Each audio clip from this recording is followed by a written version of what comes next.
My name is Paul Curry. I'm the manager of the Urban Systems Unit at LoCS4Africa. It's my absolute pleasure to welcome you to our session entitled Localizing the SDGs through an Urban Food Lens in the Global South, Lessons from the Hungry Cities Project, which is a two-part event taking place at the Local Climate Solutions for Africa Congress. Bienvenue à tous. Merci de votre participation.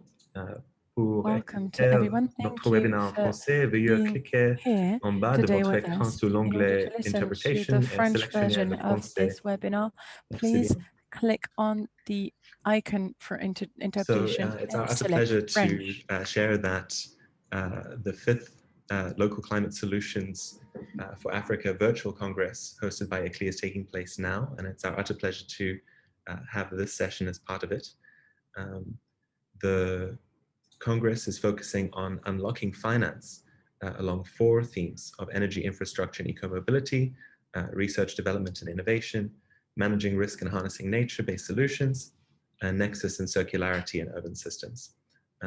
And there are cross-cutting themes of post-COVID-19 recovery, gender equality, and multi-level governance. So we encourage you to look in the chat. We're sharing the link to the platform, which offers an opportunity to engage socially there. But just to note that you cannot be on the platform and the Zoom at the same time. So please do explore it after this session. What's exciting about this event is it allows us to broaden our scope from Africa to the global south and invite further perspectives from cities across the world who are looking at SDG localization and sustainability through the lens of food. There are an array of partners who've contributed both to the Hungry Cities Partnership as well as the convening of this event, and they're represented here. So a big thank you to all partners and welcome to everyone in this session. Joining us thus far, we have a wide collection of participants from Cape Town, Durban, Johannesburg, Waterloo, Munich, Cairo, Honolulu, Bloomington, New York, Bangalore, Tucson, Toronto, Accra, Nairobi. Welcome everybody. And please do introduce yourselves in the chat. Feel free to ask any questions in the Q&A area, as well as direct any ideas into the chat for those present to engage with. So just to go through our schedule for today, we have a wealth of fabulous speakers split into three sessions. So the first session is the scene setting, where we'll hear from the chairs of this session and the PIs of the Hungry Cities Project, Edgar Pieterse of the African Center for Cities, and Jonathan Crush of the School of International Policy and Governance at the Belsili School of International Affairs. We'll hear from my colleague Nachi Majwe, who will speak a bit more about ICLEI's approach to SDG localization before we dive into two roundtable pieces. The first, Global Perspectives on Food, where we'll hear from Gareth Haysom, Jane Battersby, and Joe Jewell, and then shift into a roundtable discussion, which I'll moderate, hearing from Edgar Pieterse, Caroline Skinner, Billy Cobbett, Vincent de Paul Kayanja, Eugenie Birch, Bruce Frayne, and Aroma Revi.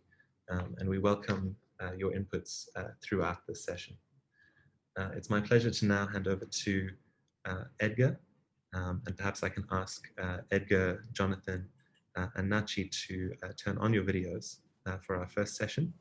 I'll hand over to Edgar to welcome, and Jonathan to then share on the Hungry Cities Partnership.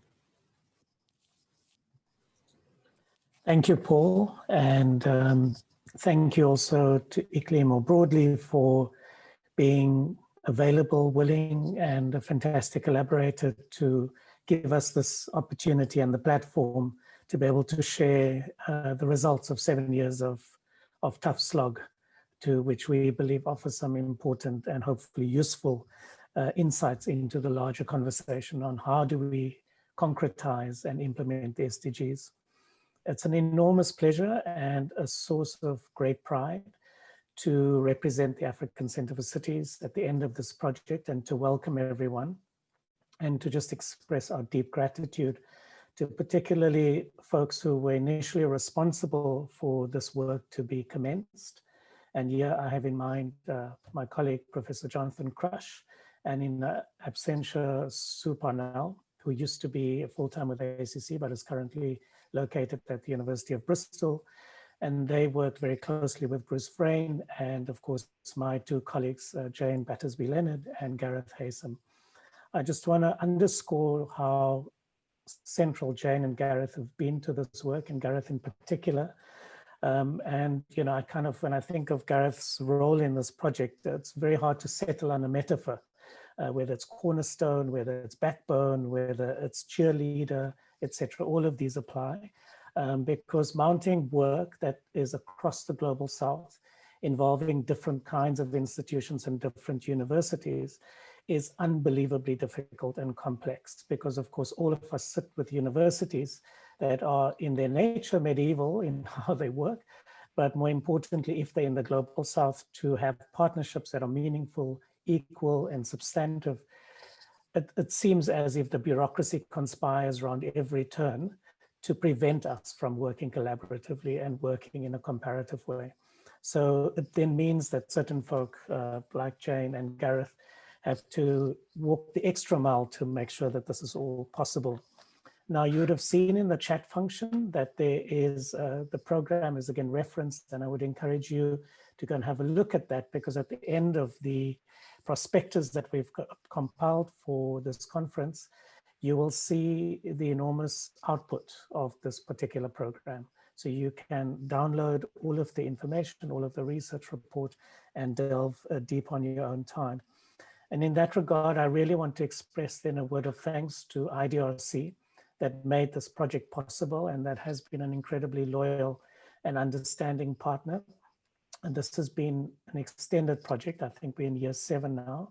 And it takes a particular kind of donor to understand what is involved to do this kind of work, given the complexity of not just the research sites, but also working across contexts as diverse as Mexico and China, India, and other places. I also just want to express a word of thanks to the back end at ACC in particular, the colleagues in the administrative department and in the finance departments who ensure that this work is indeed possible.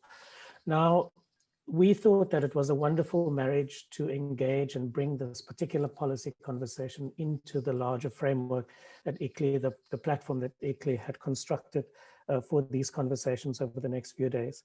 And the reason for that is that within the SDGs, and broadly speaking, within the climate conversations, there are a number of blind spots. And one of the ones that we think are the most acute and also the most urgent is specifically around the question of urban food systems.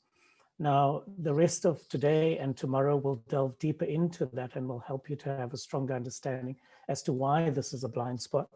But I just want to draw your attention to the fact that what we need to understand is that at the end of the day, when we're talking about the localization of the SDGs, what we're fundamentally talking about are the livelihoods and the everyday lives of the majority of urban and rural dwellers in various countries that are a long way off from achieving the SDGs.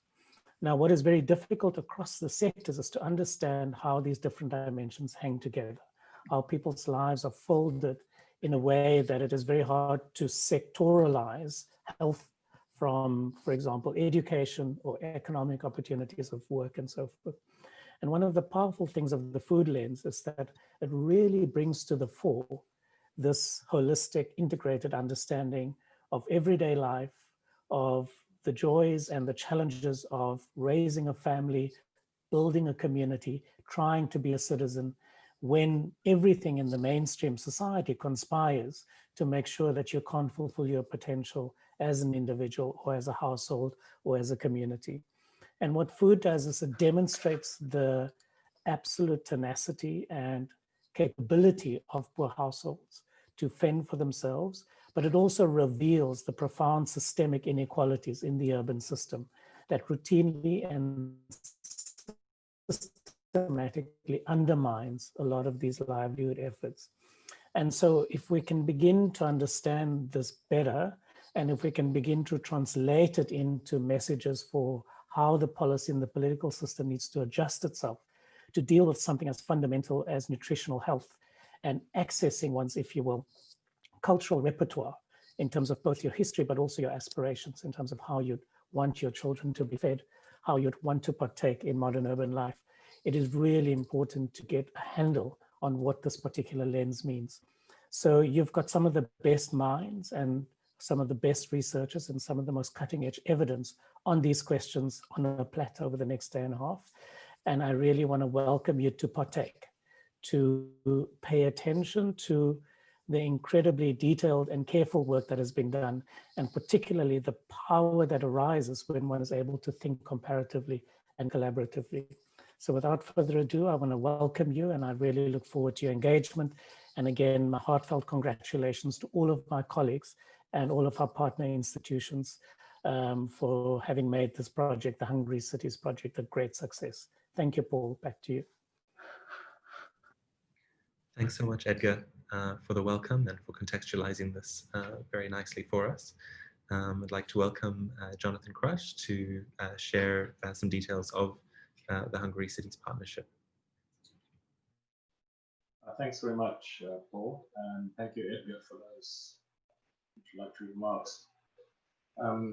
I'll speak tomorrow morning in greater detail about the Hungry Cities Partnership, what it is, what it's sought to do, and what it's actually achieved. I would like to just add my thanks at this opening session to those of Edgar, to the other funder of this network, which is the Social Science and Humanities Research Council of Canada. And if I was to identify somebody on this side who has equivalent skills and inputs to those of Gareth at African Centre Cities, it would be my colleague Maria Salamani. So welcome to everyone watching or listening in. In these introductory remarks, I'd like to address two questions which are raised by the title of my presentation, which is exploring the assumptions of food and the SDGs through a Hungry Cities lens. First, what do I mean by a Hungry Cities lens?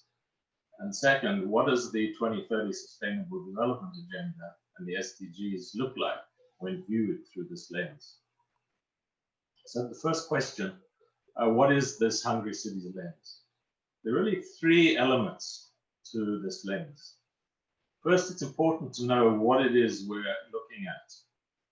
And what we're looking at is a world in the midst of a fundamental and irreversible transition, which is seeing an ever greater proportion of the global population and the population of every single region in the global south living in urban centers.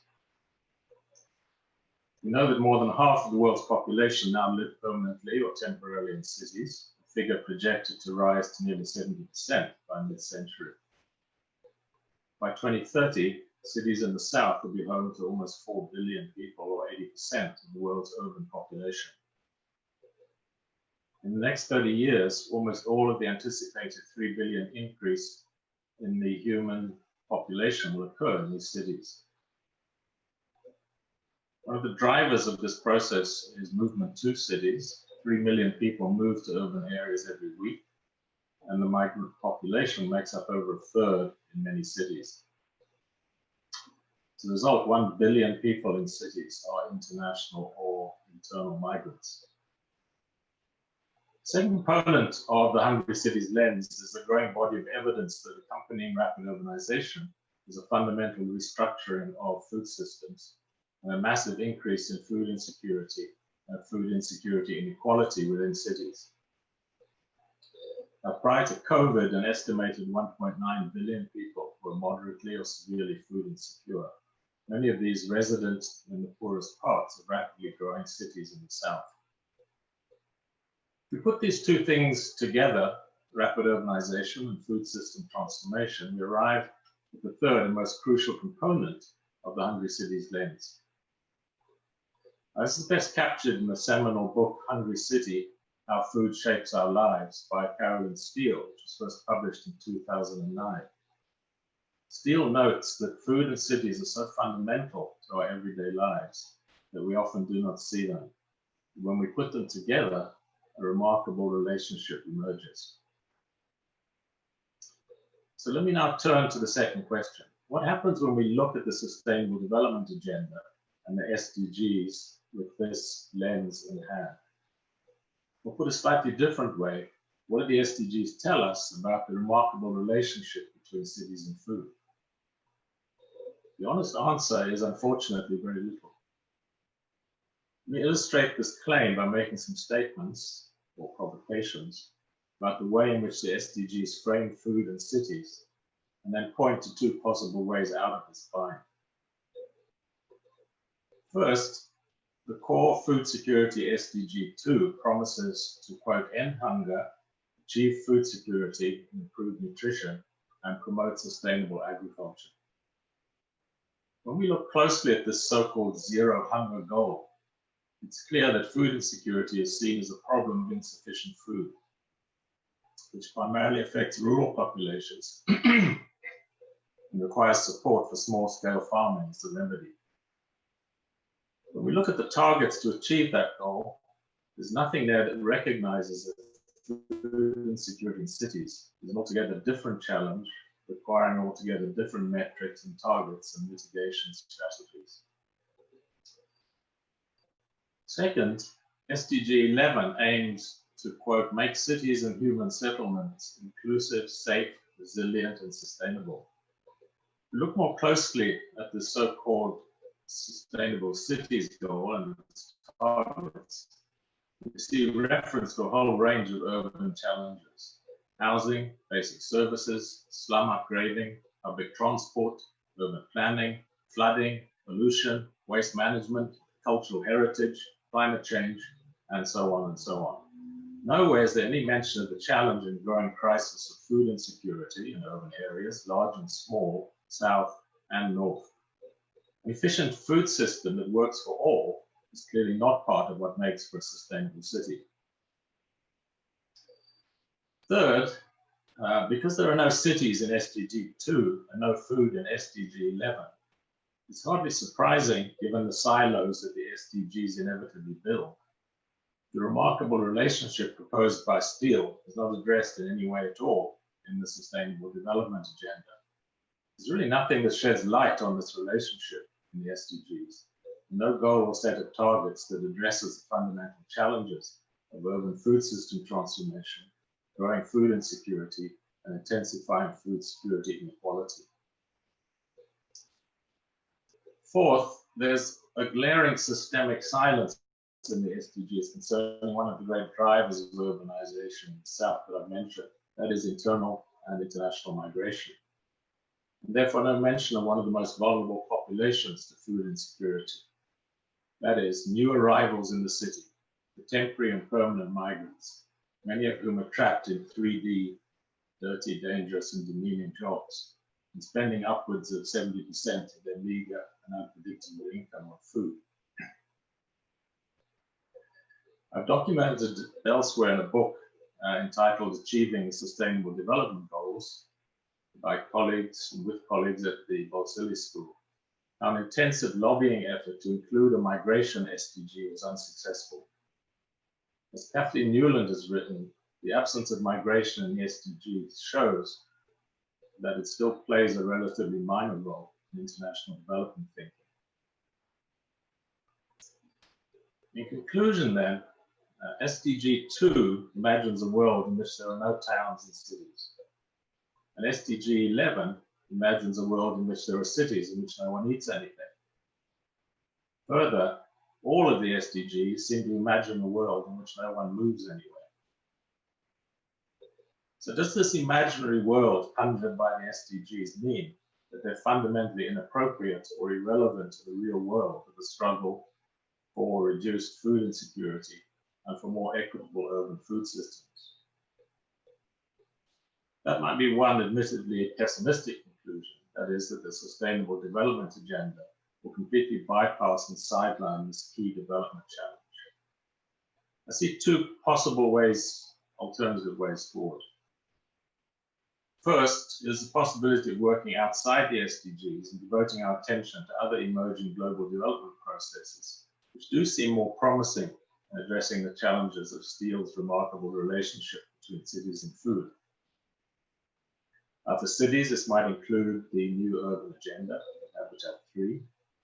For food security governance, it might include the Milan Urban Food Policy Pact and the work of the World Committee on Food Security.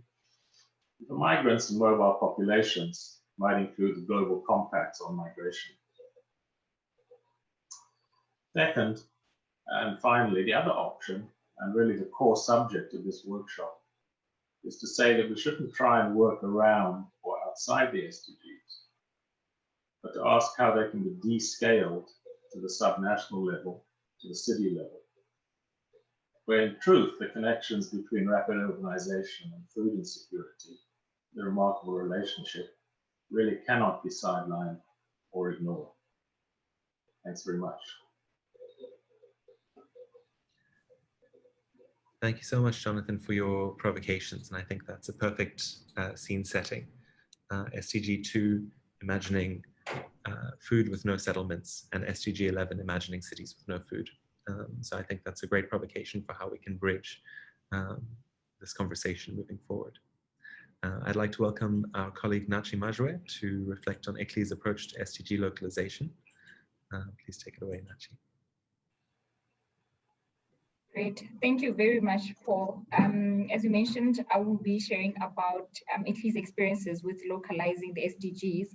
But before I start with that, I'd just quickly like to give an overview of ICLEI within this context.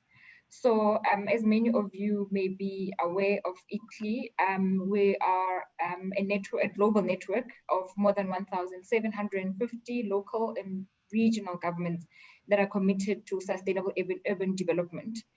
And we have a big team of experts that work together through a number of ways, including peer exchanges, partnerships, as well as capacity building, with the aim to create systemic change for urban sustainability.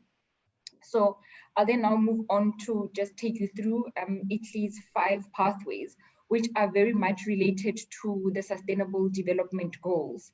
So the 5 pathways towards low emissions, nature-based, equitable, resilient, and circular development, they are created, or they're designed to create a systemic change. And the pathways are really there to enable cities to be able to design integrated solutions and balance the patterns of human life, the world, as well as the natural environment. So very similar to what the Sustainable Development Goals aim to do. I think this is something that we all know, and has already been touched on, that all the 17 goals are equally important. And very important is that they are all connected. So one SDG can't be achieved without perhaps directly or indirectly impacting on the others. So the SDGs should not be treated in isolation, but rather be integrated. And I think the COVID-19 pandemic in particular has showed us the importance of why it is so important to treat the SDGs in a very similar way. So if I can just quickly go back to the previous slide that talks about this interconnectedness between the SDGs. So over and above the 17 Sustainable Development Goals, there's a set of 169 targets and 230 indicators. And when we talk about the SDGs, we need to also dig deeper, so to say, to look at what do the targets say and what do the indicators say. And I think Jonathan touched on this a little bit in terms of perhaps in this session, at face value, a person may think this is just about SDG 2, but in actual fact, it really touches on a number of other SDGs, such as SDG 11, 12, 13, and most importantly, what the targets and the indicators tell us, particularly when it comes to food. So it's not just one SDG, but really looking at the integrated approach to them. And then we can move on to the next slide. So in terms of what we have been doing at LoCS4Africa is that we've developed a roadmap as well as a framework for localizing the SDGs. As much as the SDGs are global, but in order for them to find expression, they have to find a local footing, so to say, so be aligned to municipalities or subnational governments' priorities. So as Italy Africa, over the past few years, we've been very busy in terms of trying to understand what this localization means. And we've done quite a bit of work in South Africa in particular, which can be equally applied across the continent. And what's been important in the work that we've been doing is looking at how to align and map the mandate of subnational governments to what the Sustainable Development Goals seek to achieve. And in so doing, we were then able to develop a framework and a roadmap that can then support this localization. And we've also then developed a quick guide for local governments in terms of how they can go about doing this. And there is a very specific methodology that we have worked with municipalities on, and it's tried and tested. So it should be relatively easy for local governments to be able to localize the SDGs, all of them, including their targets and indicators, which is important to mention. Now, moving on to the next slide, I spoke about the importance of linking the global to the local. So as part of our framework as Italy Africa is looking at how the SDGs can be localized and mainstreamed. And related to that is measuring and reporting, because a big part of the Sustainable Development Goals, the targets and indicators, is in order to be able to measure and report on what has been the progress at a local level, at a district or regional level, provincial, national, up to the global level. So in doing so, it's not just about working with one particular department in a municipality, for example, say social development or socio-economic development, so the LED units, but rather seeing how we can work across all the other departments to be able to ensure that there's a cross-sector and sphere-driven processes that support all the different levels of government. So that's what the framework for localization aims to do. And then moving on to the next slide, this is just to give an example of how this can be applied in South Africa in particular. So from the global continental level, that would be the same in any given country. And then at the national level, it will then be driven by what, for example, the National Development Plan would say, which a lot of countries in Africa already have a National Development Plan.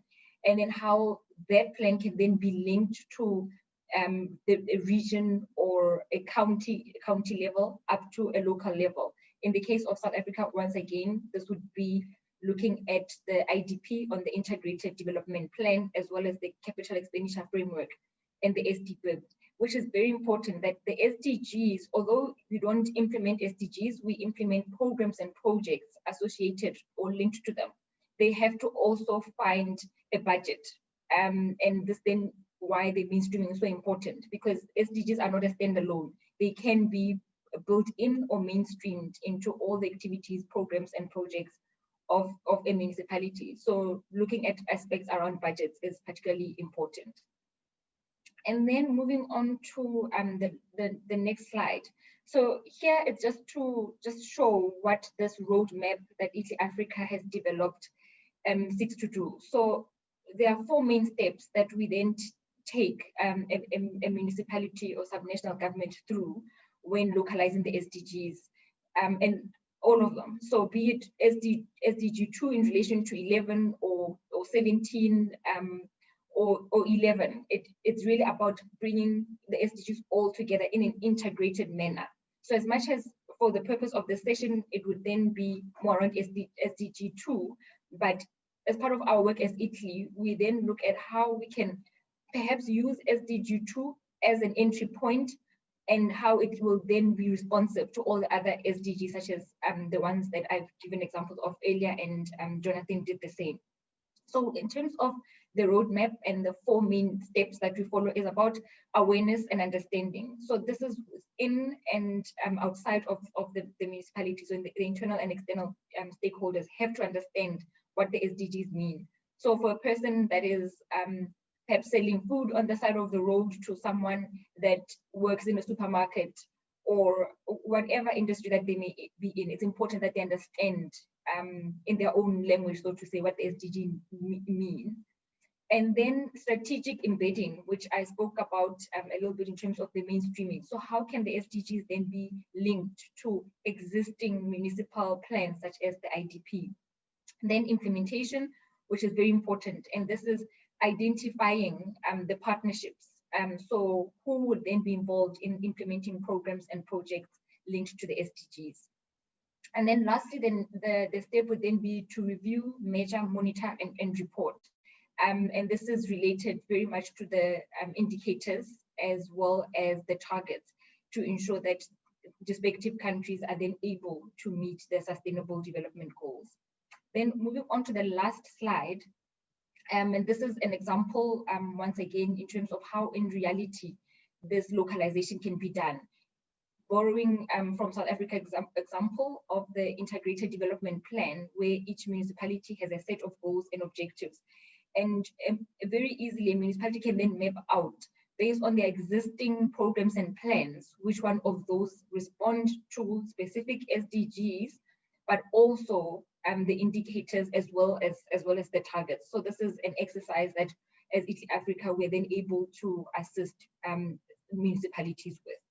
And that's the end of my presentation. Thank you. Oh, sorry. I think this is also important to mention about the trusted tips that as Africa we use. So in terms of advising municipalities on how to localize the SDGs. So there is no one size fits all. Make the SDGs work for your locality as required, and keep doing what you're doing well. So municipalities are already doing so much and should not see the SDGs as an add-on or a burden, but rather as a framework that can add on, can add value rather to what they're already doing. And then very important is that wherever possible, create strategic alliances and foster cooperation. There's even a dedicated SDG 17 on partnerships. If any municipality or any stakeholder is to be able to deliver the SDGs, it certainly would depend on creating or fostering strategic partnerships and alliances. Thank you very much. Thank you so much, Nachi, for taking us through this approach. I understand that you have to leave us shortly, so we shall forward questions. So with that, I think we've set the scene for understanding food systems in relation to SDG localization. Please do share, as we've said in the chat, where you're from, what your interests of the session may be, and ask any questions into the Q&A that our panelists can address as we go forward. I'd now like to invite Gareth, who will chair our next session on global food perspectives, to turn on his video, and he's joined with Joe Jewell of Unicef and Jane Battersby of the African Center for Cities. So if you can join us. Wonderful, take it away, Gareth. Thank you, Paul, and good afternoon, good morning to everyone who's there, and good afternoon and morning to the two contributors to this panel. So as Paul mentioned, the idea now is just to try and expand this discussion to a more global view. And so I've got two great speakers who are just going to provide some short inputs, and then we'll open up to some questions if there is time. Just to mention, the CVs will be lodged in the chat, and they are also in the resource pack. A link was provided to that. But Professor Jane Battersby is an associate professor at the African Center for Cities here at the University of Cape Town, and has been involved in the urban food research work that sort of predated the Hungry Cities work in terms of AFSUN, right back at sort of 2007. And Jane's role within the ACC is she heads up the sort of food cluster within the African Center for Cities. Joe Jewell is a nutrition specialist in the nutrition section at Unicef. And for both the presenters, I've asked them to speak to their work. One component of Jane's work has been working on the Global Nutrition Report. And so Jane will begin with some input into that. And then Joe will speak to his work. And I think for me, the two entries connect, one speaking to the question of inequalities and the other speaking to the question of children, and some of the unseen areas sometimes in some of this work. So Jane, if I can ask you to go ahead, and I think we can load Jane's slide. Great. Well, good day, everybody. Really nice to be here and to see this Hungry Cities project through to its completion. As Jonathan said, Jonathan Aker said, it's been a long haul. So it does culminate some really interesting work that we've been doing on urban food systems within the African context and within the context of the Global South more broadly. And so it's interesting for me as a member of the Global Nutrition Report's independent expert group to try and pull these strands together. And so what I'm going to do today is just highlight a couple of points that have come out of the Global Nutrition Report and hold them up to, I think, what the SDG 2 is trying to say, and highlight some of those gaps that Jonathan was talking about already. So I'll be talking about the triple burden of malnutrition, issues of inequity, and issues of urban food systems, all of which I think are relatively silent within the SDGs. Okay, so next slide, please. So one of the things the Global Nutrition Report does is tracks data on all forms of malnutrition. And as Jonathan said, if you look at the SDG 2, it fleetingly talks about malnutrition in all of its forms. But the indicators that are used are the prevalence of undernutrition, prevalence of food insecurity, prevalence of childhood stunting, and almost as an afterthought, prevalence of childhood malnutrition, including wasting or overweight. And here what we see when we look at these country statistics is that food insecurity doesn't look like we imagine it to look like. In most cities of the South, or most countries of the South, we're seeing multiple burdens of malnutrition with increasing rates of micronutrient deficiency and certainly overweight appearing in our trajectories. And as you'll see from the map, within African countries, we're increasingly seeing this concentration of overweight, anemia, and stunting. And this is concentrated in our urban areas. And it's a result of our changing food systems. It's a result of our changing urban systems. It's a result of the nature of poverty. All of those things are coming together. And yet the SDGs still continue to frame the food challenge as predominantly around undernutrition and predominantly as a rural problem to be solved by just producing more food. And so we have a fundamental problem, and the data within the Global Nutrition Report, I think, really challenge the assumptions that are within the SDGs. Next slide, please. And so this year's Global Nutrition Report had a focus on equity and issues of equity as a driver of malnutrition and food insecurity, and started to talk about inequities across multiple strands, talked about inequities in the food system, in the health system, and more broadly. And so the Global Nutrition Report uses this conceptual framework, which builds on the Unicef conceptual framework. And it talks about the underlying determinants of malnutrition in all of its forms, and then these basic determinants, and argues that you need to dig right down. If we're going to address malnutrition, if we're going to address food insecurity, it isn't simply enough to have programs that achieve something at the household level. What we really need to do is dig into the drivers of this. So it's not enough to simply address the inequality and to bring everybody up to the same level, but we need to address those systemic drivers. And so if you start to think about these systemic inequities and the linkages across food, health, and urban systems, then we need to think about how one connects the various SDGs. So how does SDG 2 and SDG 11 connect? This is what Jonathan was talking about earlier, a world in which people, no one lives, Jonathan said it so much better. Basically, this fundamental gap between the food SDG and the urban SDG.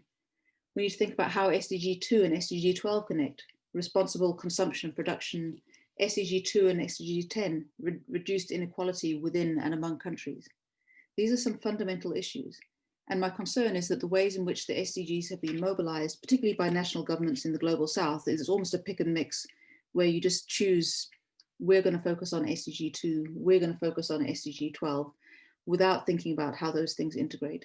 And I think, and I'll come to this in the conclusion, I think there are unique opportunities for the local government to play a connecting role. Next slide, please. Because if we look at what's determining diets, if we look at what's determining food insecurity, food and nutrition security or insecurity is an outcome of of the interaction of multiple systems. So this image comes from some of our work in Cape Town, and you can see the state of the food system that's in operation. We have this kind of informal sector often selling quite low nutrient food. How much is that determined by the infrastructure that surrounds those houses? How much is it determined by the type of housing that people have, the kinds of access to electricity, access to water, all of the things that would enable someone to buy food? So it's not simply about poverty. It's not simply about infrastructure. It's not even simply about kind of geographical marginalization. It's how all those things intersect. And so if we're going to think about achieving those SDGs, we need to think about the pathways to achieve them and not just focus on the indicators themselves. And so there's a need to think more systemically. Okay, final slide, please. So in conclusion, this has been a very rough and ready presentation. I think there needs to be a greater call for SDG 2 to really pay attention to malnutrition in all of its forms. The indicator there on childhood malnutrition, including overweight, is there, but it's been very much forgotten. And given the reality that we're seeing from the data that's presented year on year in the Global Nutrition Report, there's a need to focus on malnutrition in all of its forms, because that demands a different set of policies and a different set of programs. Secondly, we need to focus on reducing inequities and not just inequalities. We need to be focusing on the systemic drivers of these challenges that we see. And finally, as the evidence suggests, we need to work transversely across systems to achieve these SDG goals. And my sense is that there are unique opportunities within local government to work transversely. And I think if we don't seek to do that, we're missing an important opportunity to achieve the SDG 2 goals. Thank you.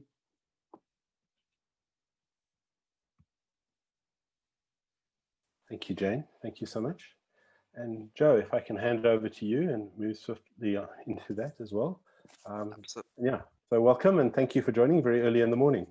Yeah, thanks a lot, Gareth, and thanks also to Jane for that great introduction. And there's many parallels with what I'm hoping to share today. So in many ways, I think we can keep a lot of interesting time for discussion. So, I mean, I think from UNICEF's perspective, with regards to this conversation about malnutrition in urban settings and stuff like that, one of our key points is this transition that Jane was mentioning, the fact that we now live in an era where we have a triple burden of malnutrition, and actually there are these new forces that are driving this changing face of child malnutrition globally.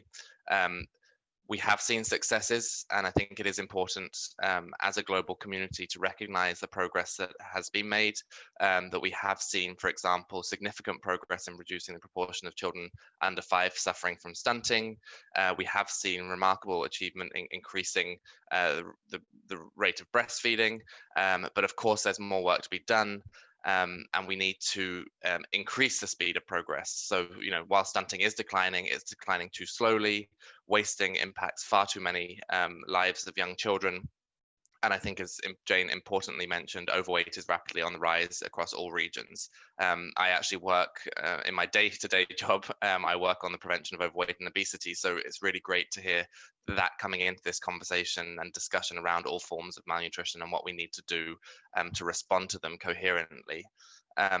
Jane mentioned, and some of the previous speakers mentioned, you know, what are some of these forces that are driving the face of malnutrition worldwide?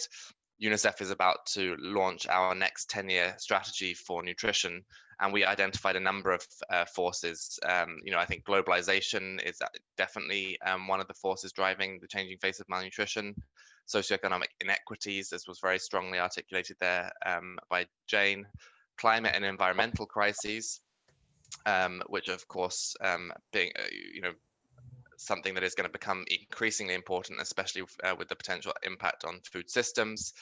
We're living through a pandemic right now, and I think it's become very clear that health epidemics and pandemics have the potential to impact on child nutrition through multiple systems, you know, the food system's being affected, but also the health system, humanitarian crises, and finally, but last but not least, urbanization. So we've actually recognized that this is one of the forces that is driving this changing face of malnutrition.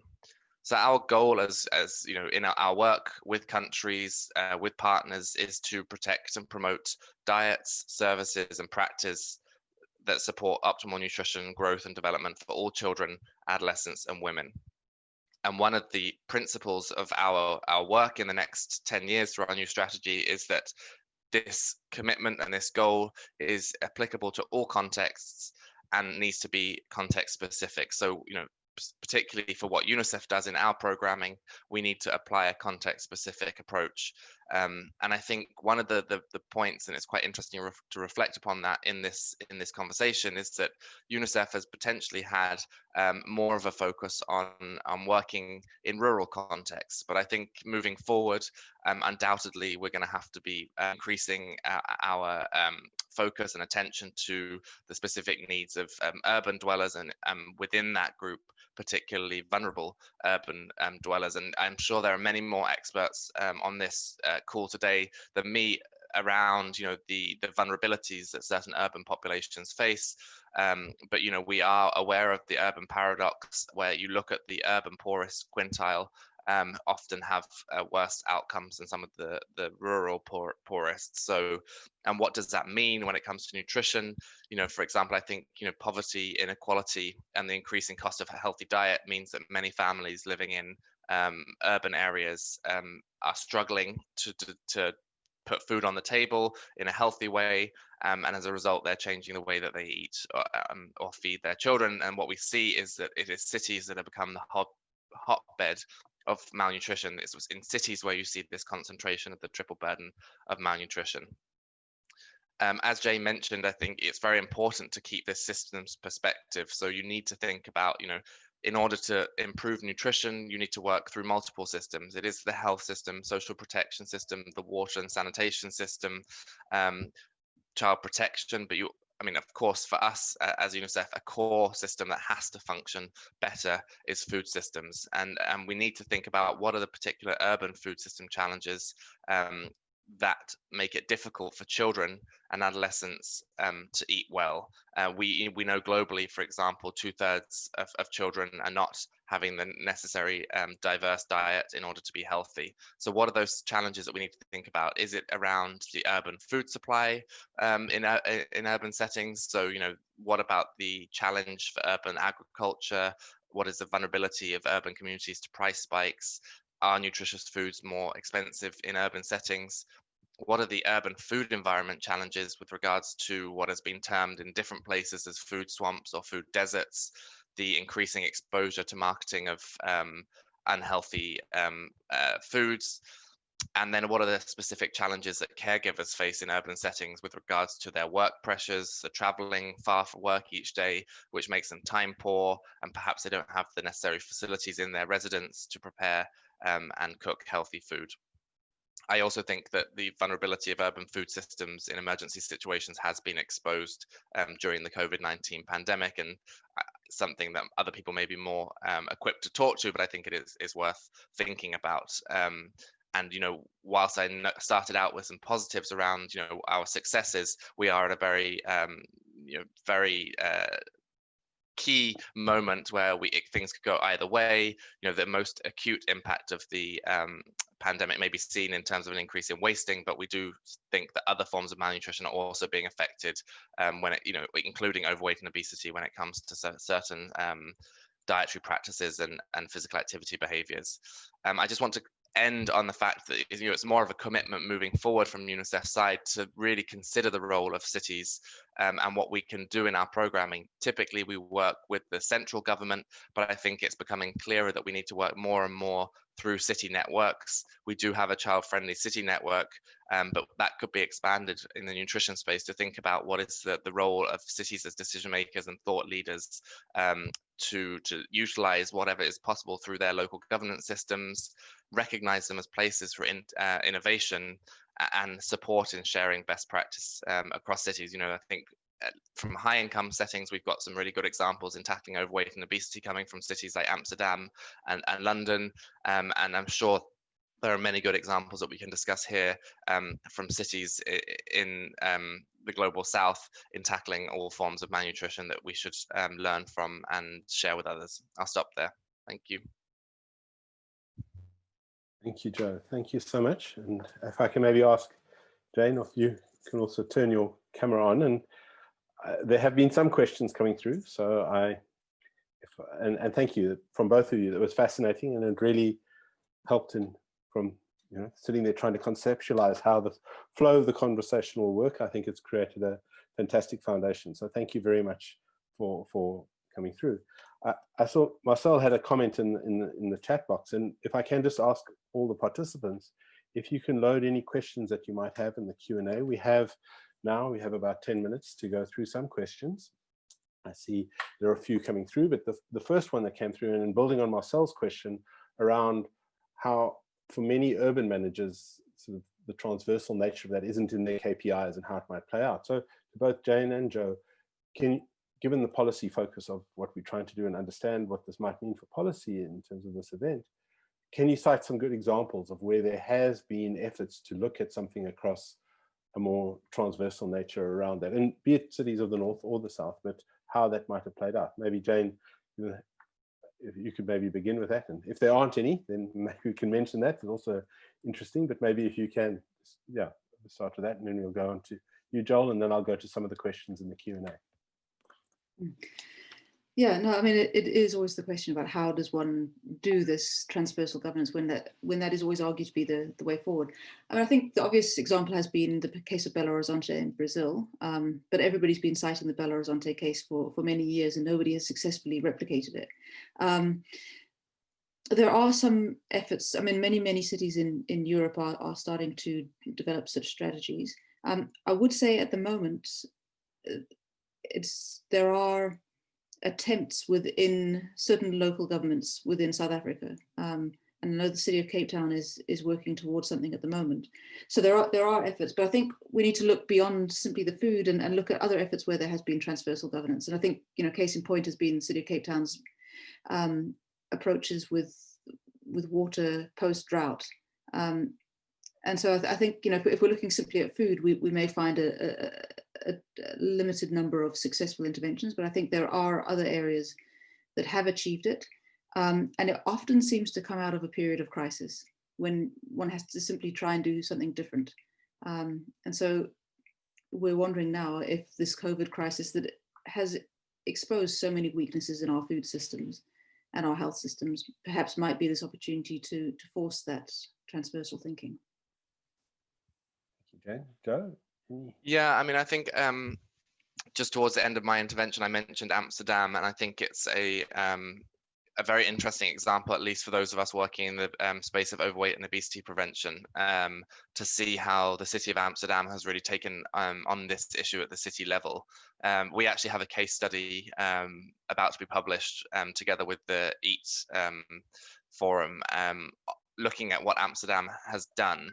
And I'm now trying to remember the details of what is in it, but I think one of the things that has been unique to Amsterdam is that they did make it a transversal issue, that it was a decision by I think the equivalent of the mayor in Amsterdam. He decided, look, we're looking at the data here on overweight and obesity for Amsterdam, which is much higher than the national average.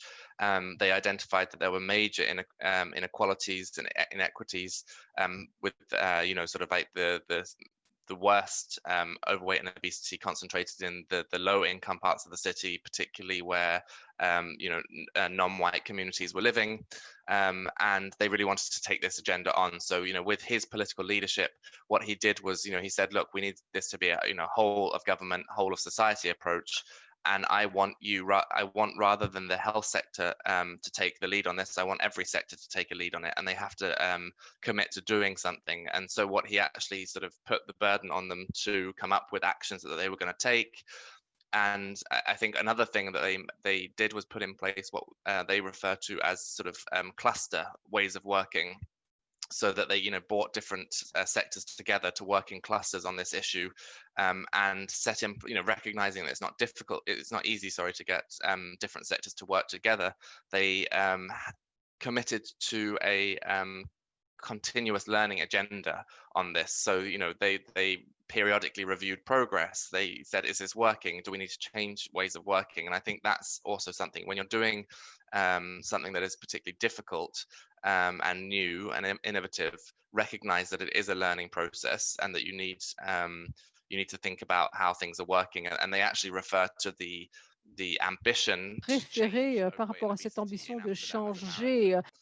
You know, that this will take a long time, and so they have like a 5K target, they have a 10K target, a 20-kilometer target, and then they'll come back and see over time whether they have actually achieved their marathon goal.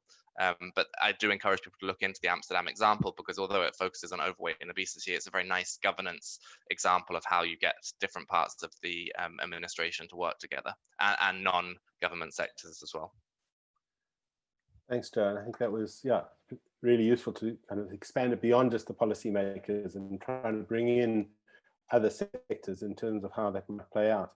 And I also see that some of the attendees have also been citing some examples in the chat box. So I'll encourage you to look through to that. Jane, there was a question in the Q&A from Jordan, really trying to understand the kind of resource constraints that local government face, and how then this sort of might become something that they can start paying attention to across the sort of SDGs. And Joe, if you have any input into that, it would also be great to sort of contribute in that sense. But Jane, maybe any thoughts on that, some of the work that you've done? Yeah, thanks, Jordan. You know, I mean, I think that the cash constraints are very real and are only going to get more urgent, given the austerity that's going to come post-COVID. But I think, I mean, from the work that we've done, we think that there are a number of opportunities that arise that don't have significant resource implications. So, you know, there are ways of thinking about convening dialogue that enable new pathways to emerge. There's ways to kind of, you know, questions of zoning and planning we think are fairly fundamental. Those are generally,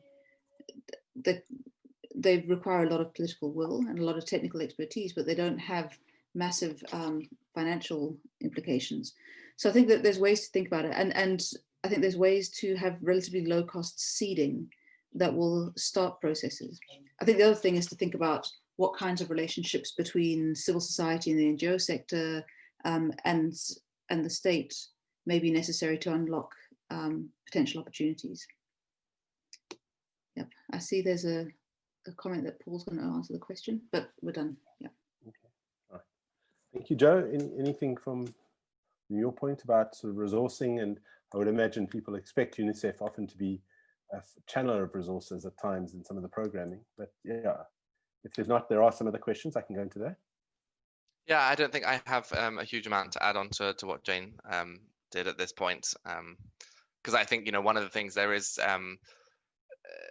these just a reference as well to UNICEF's role there, as you mentioned. I think these new face of malnutrition, the new challenges we face, the new drivers of malnutrition means that UNICEF's role historically is around programming. You know, as you mentioned there, Gareth, UNICEF sort of provides resources and also is an actor on the ground in many contexts delivering services. But I think one of the things that is, you know, our role is changing increasingly as we work in contexts where the challenges mean that we need a policy and governance response, and then it's very much more around like being part of the country team, providing technical support and guidance to countries on how to sort of actually develop a robust response and to actually support local systems to actually deliver.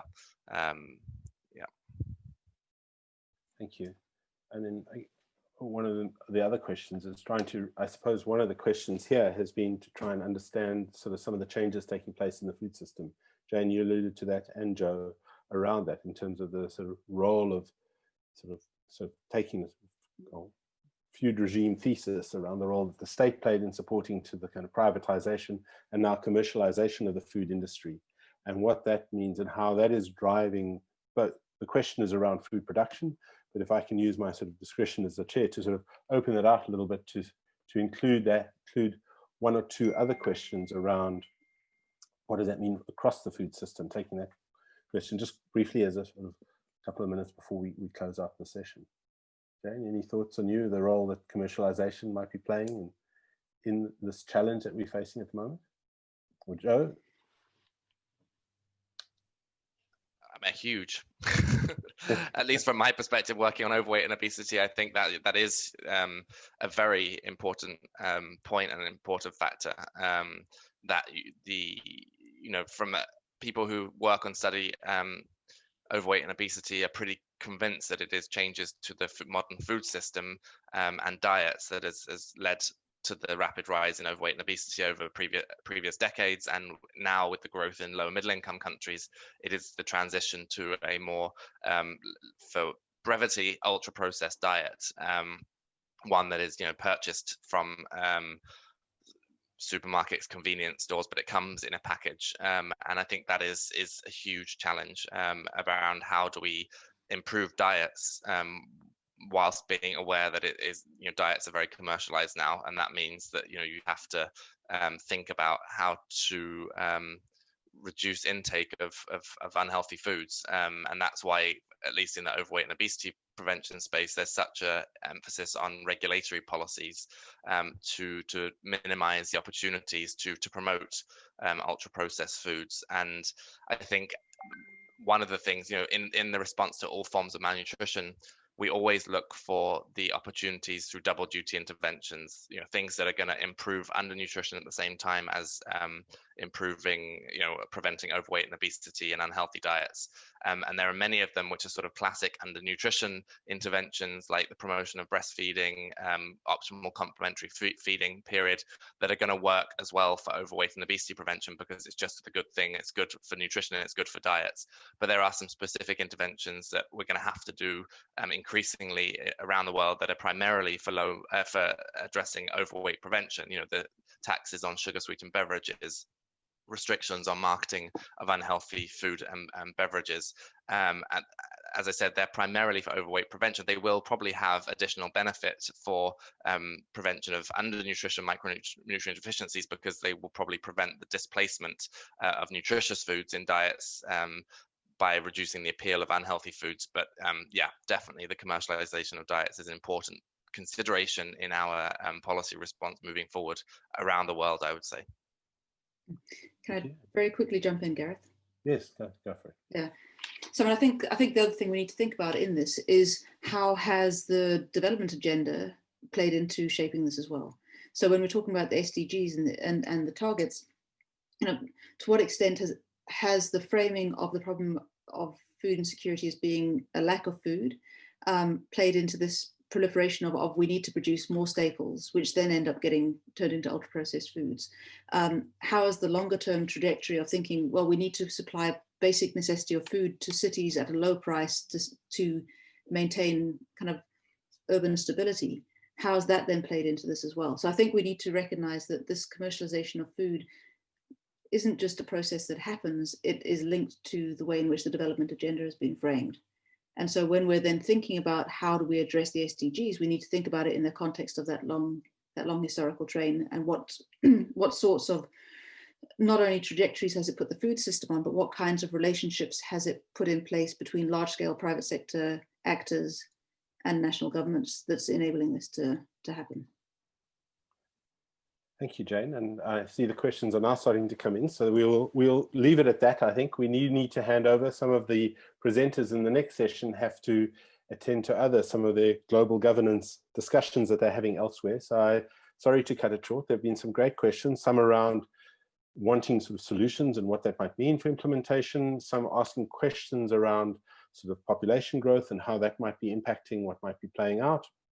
And some comments coming through in the chat around some of the responses that have emerged during the COVID crisis and how that's showing how people can start to connect and things like that. So I do apologize for those that are not getting to the questions, but thank you for those that are putting there. We'll try to answer them in the chat boxes, in the Q&A program as we continue. But with that, I think it'd be great to be able to hand over to Paul again to introduce the next session. And just to Joe and Jane, thank you ever so much for being part of this. It's been great. And I think it's, again, provided a fantastic foundation for the conversations going forward. And I would just like to use this last moment to say that I think quite a lot of the questions are going to start emerging when we go through the conversation now, and then tomorrow when we start speaking to some of the key findings from the various different Hungry City cities. So thank you very much, Jane, Joe again, and back to you, Paul. Thanks, Gareth, Jane and Joe, for setting the scene with relation to food. We're going to now take a bit of a global perspective on the SDGs and SDG localization, and invite our roundtable presenters to please turn on videos. So we're joined by Edgar Peterser of the ACC, Caroline Skinner of WIGO, Billy Cobbett of Cities Alliance, Eugenie Birch of University of Pennsylvania, and Aroma Revi of the Indian Institute for Human Settlements. Please be welcome. I see Eugenie, if she can turn on video. I regret that we don't seem to be joined by our Mayor Vincent Paul Kayanja of Entebbe Municipal Council. And I believe he's been caught, as we all are, in other agendas. But I think this session is about critically examining what underpins the SDGs. And I think everyone here has been integrally involved in the negotiations towards them in some manner, as well as finding ways to take the agendas further. So the way that we'll do this session is we'll take a short 3 or 4 minute input from each of our panelists, and then I do invite you to respond to each other, and I'll also direct some of the questions here. And I understand that a few of you do have to leave at 4. So I'm going to start with Edgar, please, if you can set our scene again. Thanks, Paul, and also welcome to the other panelists. Great that you're joining us today. It's wonderful to be able to have this conversation across our organizations and sectors and geographies. So I want to address the dilemmas of localization by reflecting. You'll be happy to know, Paul, I'll be very brief. I just want to, I'm going to follow Billy's cue and make 4 points. Billy usually is very crisp and to the point. And hopefully it will build on what we've just heard, but also be a segue for what I'm sure my colleagues will present. So the first point is, I guess, from a conversation we had last week when we launched Mark Swilling's new book, The Age of Sustainability. Mark makes this argument that why the SDGs are so significant is that in his reading and taking a longitudinal view and building on the work of the Peruvian economist, Carlota Perez, that we're seeing with the SDGs the dawn of the sustainability era. So Carlota theorizes the idea of technological epochs, and that with the ICT revolution that kicked off in the late 60s, early 70s, that is being overtaken by a sustainability era. Now, this is not the moment to get into the detail of that, but I kind of want to reference the significance of that argument, because of course the SDGs are a successor to the Millennium Development Goals. And I think it is important to remind ourselves of just what the difference is between these things and why the SDGs are really significant, but also suffers, I think, from some of the challenges that the MDGs represented. Now, the MDGs, of course, in 2000 was this moment where I think we can safely say the critique against neoliberalism was won effectively, that in the big tussle between the Bretton Woods institutions and the United Nations institutions, the argument swung away from neoliberal managerialism in favor of the kind of capabilities, human-centered approach. And of course, poverty was at the center of that agenda. And there was this argument that if we can simply get governments to be a lot more specific, transparent, set clear goals, we can actually, within a generation, we can eradicate absolute poverty and destitution. And of course, we now know that in a lot of ways, and certainly if we just use the African context as a reference point, the MDGs were enormously successful. Of course, China skews the global aggregate picture, but they were very, very significant. And so it was unsurprising when it was time to begin to negotiate the SDGs, that this idea of a managerialist framework where you set clear goals with specific targets to measure progress was going to be the main reference points for governments. Now, the question is, does that particular if you will, instrument of governance work when it comes to the SDGs. If I look at the 17 goals, for me, there's 4 critical issues that live at the heart of it that are a lot more complex and challenging than, if you will, a number of the goals that deal specifically with poverty eradication, whether it's around nutrition, health, education, or so forth. So, and these 4 for me are, in the first instance, the sort of 4 big global questions are jobs, in a context of automation, in a context of the asymmetric nature of globalization and the ways in which the bodies such as the WTO, for example, has proven singularly ineffective to deal with some of these inequalities. Secondly, of course, as we all now know, that inequality is on the rise, both within and across territories, with a few exceptions as outliers.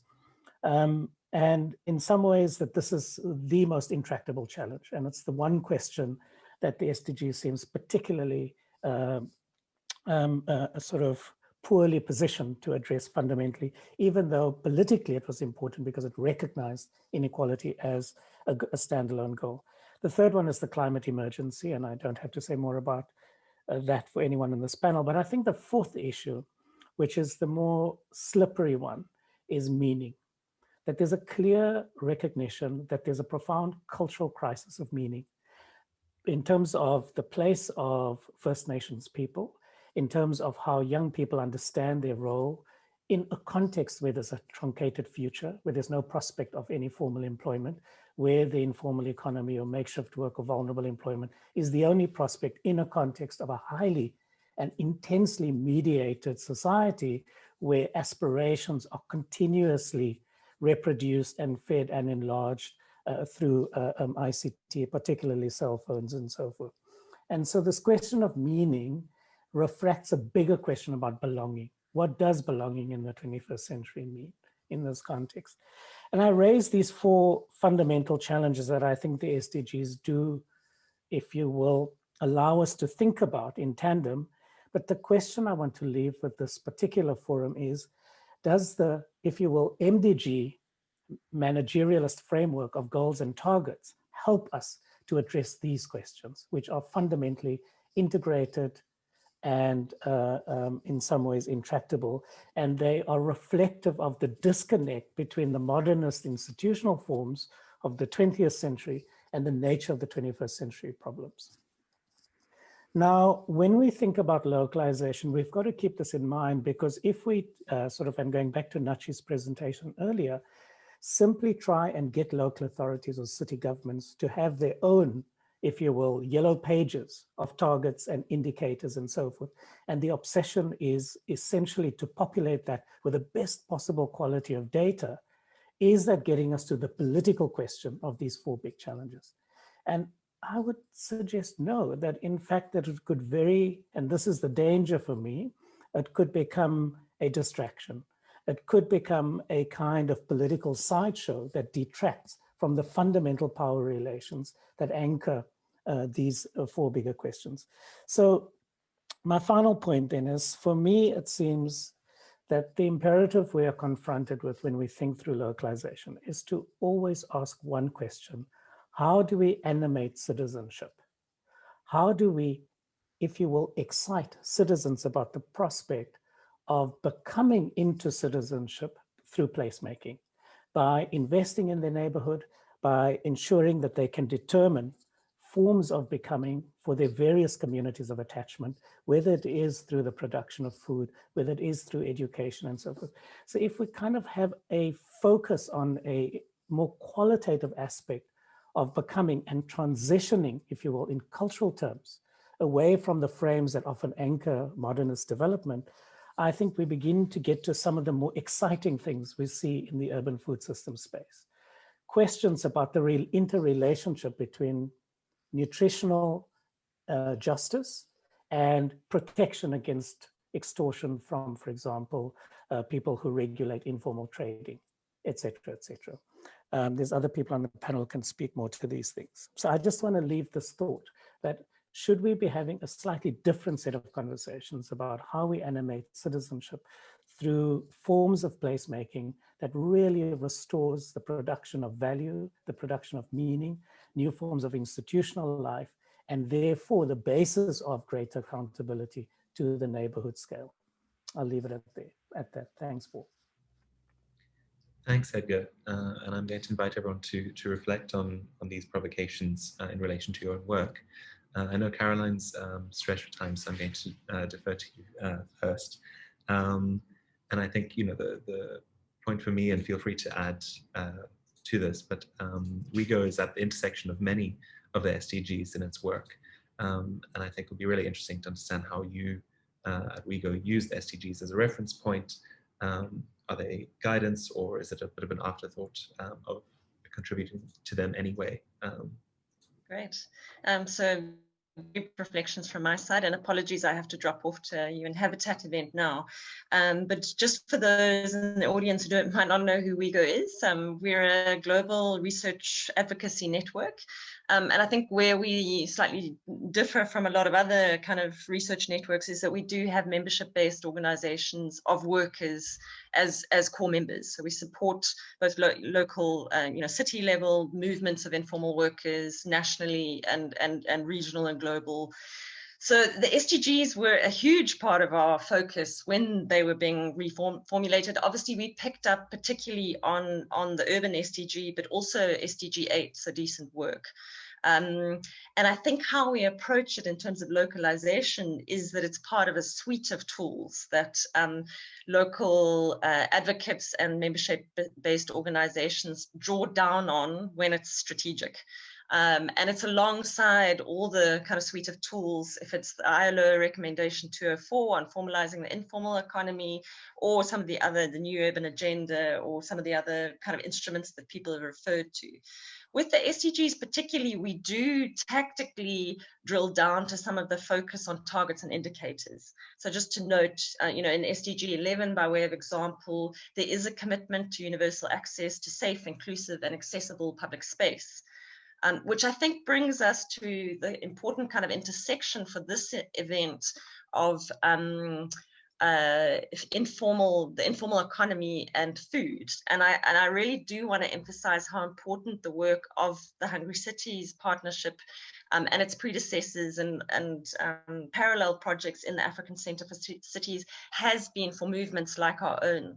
So that the critical role that comprehensive evidence has played in advocacy work, and particularly this issue of the role that the informal economy plays in food security.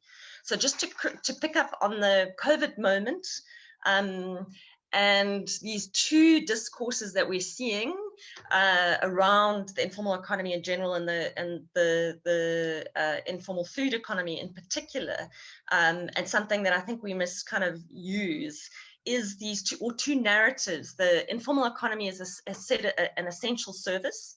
And just to say, you know, really the evidence has really helped in advocacy work to secure food retail being seen as an essential service in a few contexts, particularly over lockdown. So there's this wonderful kind of new moment for us to say informal retail is an essential service alongside a whole lot of other informal work, if it's waste collection in cities, etc. And then this kind of counter narrative of informal markets and vendors as vectors of disease. So there's this kind of, these two very competing, and they're kind of playing themselves out at the moment. And the other kind of element that we're seeing is where we've made some progress at national level around an essential service argument that's often being eroded at local level. So that's probably enough from me. But just to say, yeah, this evidence base has been really, really important, and there's something about trying to foreground the essential service moment that we have. Thank you. Thanks so much, Caroline. I'd like to turn to Billy Cobbett, Director of Cities Alliance. Thanks, Paul. I'll try and follow Edgar's advertisement and condense my 74 points into 4. But thank you very much. I want to start off, I've just turned my speaking notes upside down, and I want to start off by saying the topic is how do you support cities to engage with the SDGs? And I think there's a common mistake that we all make, which is to assume that to treat all SDGs as equal, and they're not. They're all important, and they're all integrated, but they perform different functions, and some of them are to a large extent conditional upon the performance of others. And let me just illustrate that by, I've often been asked what's the most important SDG, which is a terrible question, but then forced to an answer, I go, well, you can't. SDG 16, which requires the rule of law, institutions, peace and security, has to be a precondition for delivering almost all of the others. And you can't be running them in parallel, but nor am I arguing that it has to be linear. Goal number one is fundamentally, if you look at it, has got huge impact and requirements at city level. If you look at indicator 1.4 about equal access for men and women to economic resources, land, property, inheritance, these would be radical changes at a local level. Let me just pick two more examples. Education and gender tend to come out of national frameworks, but are locally applied. And depending on the organization and the country, that would be true of the SDGs dealing with water and energy. My point in all of those is these are the building blocks for sustainable cities. They're not delivered separately.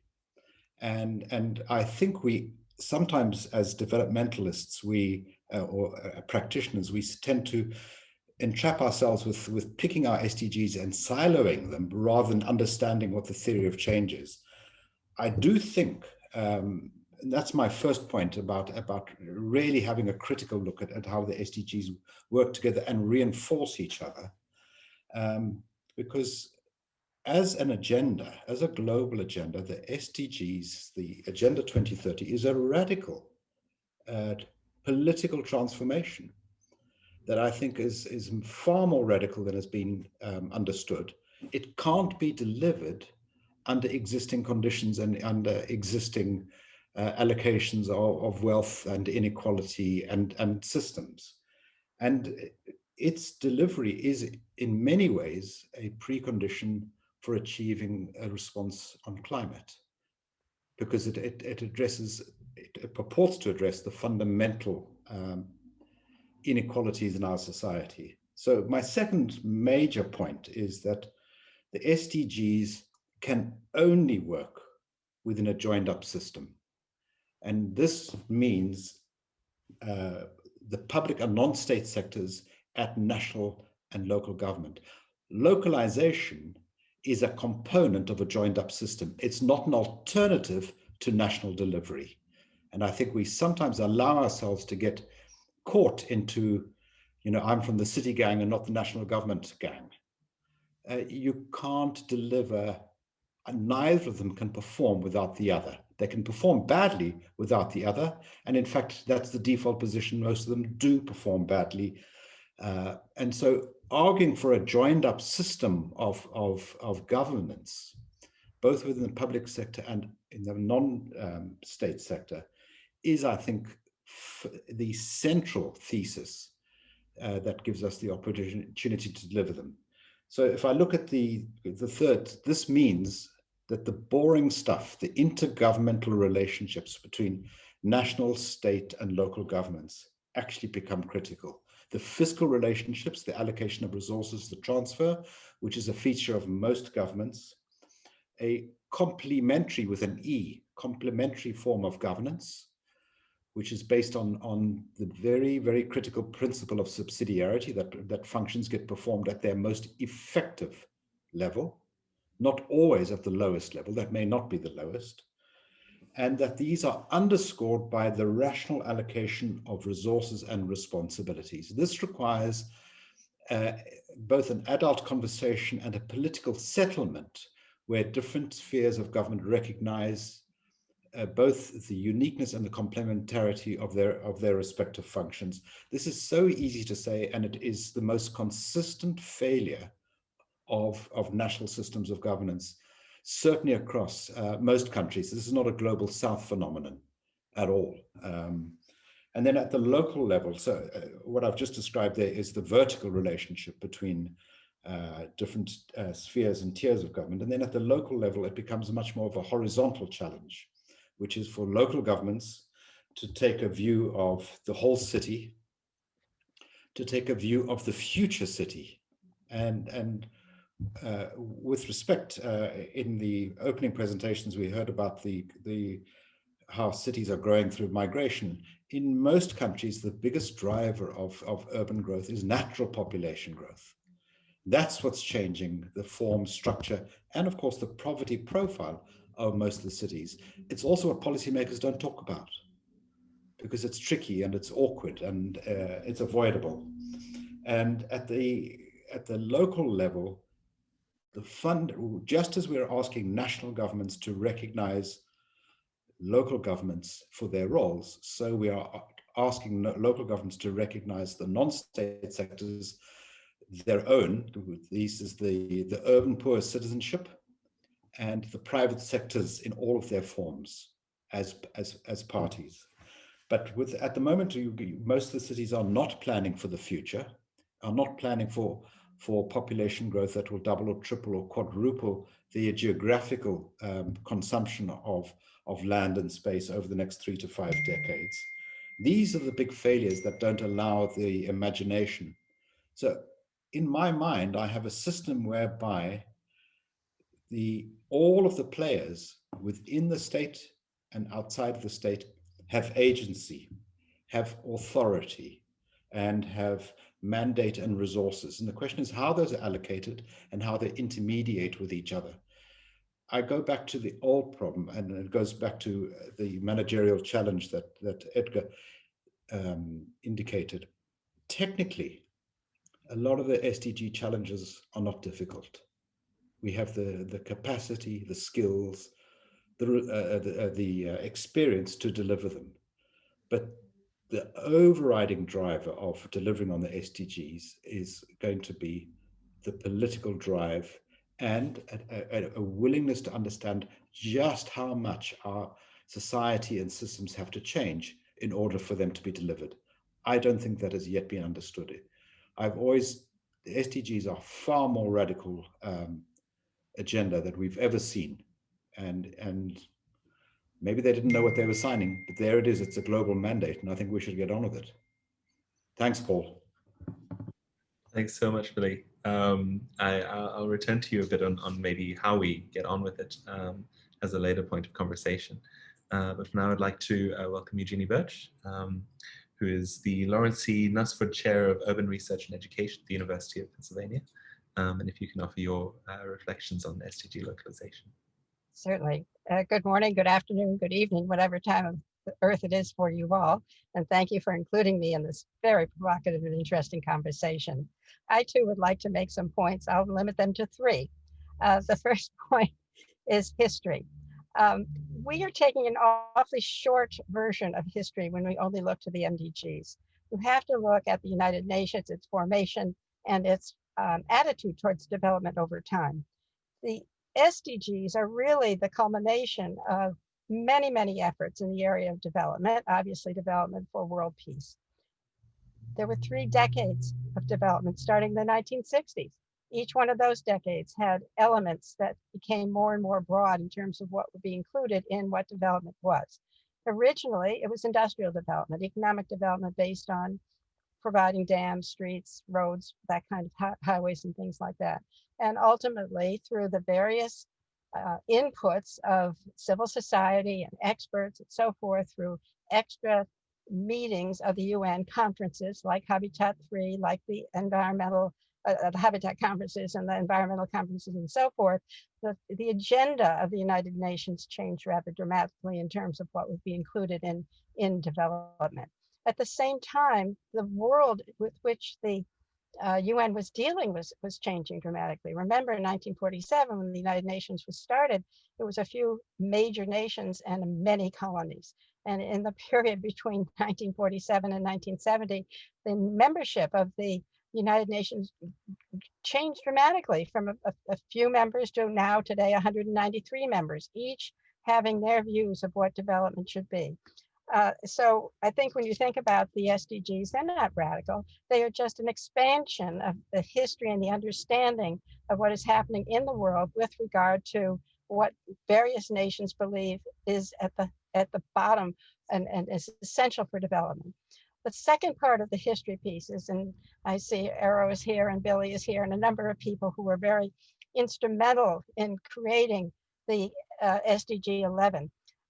Others of you who are here probably were very instrumental in creating the other SDGs. And we can guarantee, I can guarantee, that there are very particular political decisions that were made in terms of what would be the contents of each one of these SDGs. First of all, you had the established lobbying groups, which really, you could go back to the MDGs and look at the elements there: food, poverty, education, gender, and so forth. And those established lobbying groups had their agendas, and those agendas were very, very well defined. And they did not include cities because that wasn't part of their agenda. And when we crafted the city SDG, we knew that we were on thin ice in terms of getting it, because nations necessarily did not necessarily think that cities were terribly important in this whole development agenda. And so we searched for and selected areas that the other SDGs were not covering, knowing that obviously we'd have to work with others to achieve the whole situation, just as has been mentioned by everybody. That's a system that has to be done synergistically. But each one of those SDGs is a political statement by a group of lobbying groups. And I think we have to understand that as we try to localize and implement them. It's very hard for those lobbying groups to move out of their comfort zones of what they know well and very well. Don't get me wrong, there's nothing wrong with having depth of understanding and depth of implementation, but having the conversations around how you create the synergies that everyone has talked about has created tremendous tensions in this whole system. So I think we have to really remember history and origins and evolution and so forth. The second thing I'd like to address is this question of food and its transversal nature. I chuckled when I was invited to be part of this roundtable, because in 2013, just when you started your Hungry Cities effort, we were holding a conference called Feeding Cities. We assumed they were hungry and we had to feed them. And it was very similar to what you were doing with regard to the understanding that there's a multidisciplinary approach to understanding how you feed or deal with hungry cities. And we came up with, and I'm sure you have as well, I can't wait to read all of your papers, sort of what we call the PPD food system structure: production, distribution, and delivery. And under each one of those elements, there are several other elements that explain how this food system works. For example, under production, you're talking about land, water, and energy. You're talking about labor. You're talking about agronomy and husbandry. You're talking about technology. Each one of these has a very deep research and practical implication. Under distribution, you're talking infrastructure, you're talking logistics, you're talking about markets. Everybody has dealt with these pieces of these as we've gone along. And under delivery, you're dealing with nutritional quality, you're dealing with safety, you're dealing with price, you're dealing with access. The point is, this is a really, really complex idea that does call for multi-stakeholder contributions, both technical and non-technical, to achieve what we need to achieve. And underlying this, of course, is this question of waste. At each level of these, of the production, distribution, and delivery, we have waste. Underlying this, are the elements that Edgar told us about their challenges with today: jobs, inequality, climate, and meaning. One can go into each one of these sectors and see this. And that brings us then to this concept of localization. And I heartily agree with what Billy said as he preceded me, that the enabling environment to achieve what we need to achieve in the SDGs as a whole, or in food systems as a piece of this, is absolutely critical. Subsidiarity is the word. It's understanding who does what at what level and getting that worked out. And that's much, much more difficult than we can say. So that was my second or third point, which is thinking about scale. who does what at what scale and how we organize that. So I think I'll stop here and let others speak. Thank you very much. Thank you so much. And again, leaving us at the edge of, how do we take this forward? So I definitely want to revisit that. I'd like to welcome Arama to share thoughts, as Eugenie has reflected as well, on this very political process of securing an SDG 11, as well as reflect on what's been said thus far. Arama is the director of the Indian Institute for Human Settlements. Very happy to have you join us. Thanks, Paul. I'll try and build on what we've just heard just now, what Jeannie and Billy and Edgar sort of said. I guess the first thing is that it's at one end, what Jeannie said is absolutely correct. This is an extension of a modernist development agenda, which has gone through many twists and turns, literally since 1948 from the Universal Declaration of Human Rights. But it's also very radical, especially if you look at the world where it is today. Post-COVID, serious problems of, I still remember in India, the first few weeks and months that we had, this real serious crisis we had in our city was just feeding, trying to make sure that food security was in place, et cetera, et cetera. Really, we're talking about tens of millions of people who are in deep trouble, and my colleagues are working on that. So in the current context, it seems like an almost impossible and fairly radical frame. Remember, there was a particular political context there. We had done Rio +20 in 2012, and then it was let's say an Obama-Biden world at that point in time. And Cameron was very real. He was very much part of this process. He hadn't sort of crashed the UK system by doing what he did. So it was a very different context that we were sort of negotiating this thing on. That's sort of one element. The second thing, of course, is that this is an outcome of a negotiation within the UN system, which is a club of countries. So a whole range of other actors were peripheral to the process. And what was interesting, I think, in retrospect, is the fact that we were able to sneak in a space for local government. So, localization is a nice way of talking about taking a modernist universal agenda and trying to make it work. And Billy's absolutely right. It will absolutely not work at all without this partnership between multiple levels of governance, subsidiarity, etc. with national governments cannot deliver this. It's impossible in the time that we have. It just won't work. There are no resources to make this happen. There isn't the institutional capacity, etc., to make that happen. But that was not a given when the negotiations started in 2013. What was given is countries were capable, they had the resources, and they could, go about making this happen. So the integration of territoriality, in a sense, was a very radical idea at that point in time. Partially because of power, because even now, member states or let's say countries are not so happy with having some people from local and regional governments coming and telling them what their business is. They push back very strongly, and you can see that challenge being played out in COVID, because at the front end of COVID, for example, our local governments delivering all of these things and actually making things happen. They're disempowered, they don't have resources, they don't have money, and all of that stuff.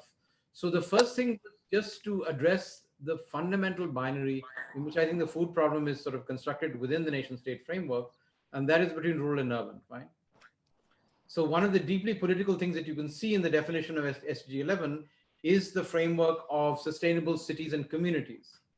And what does communities represent? Communities represents everything else that's not in the urban space.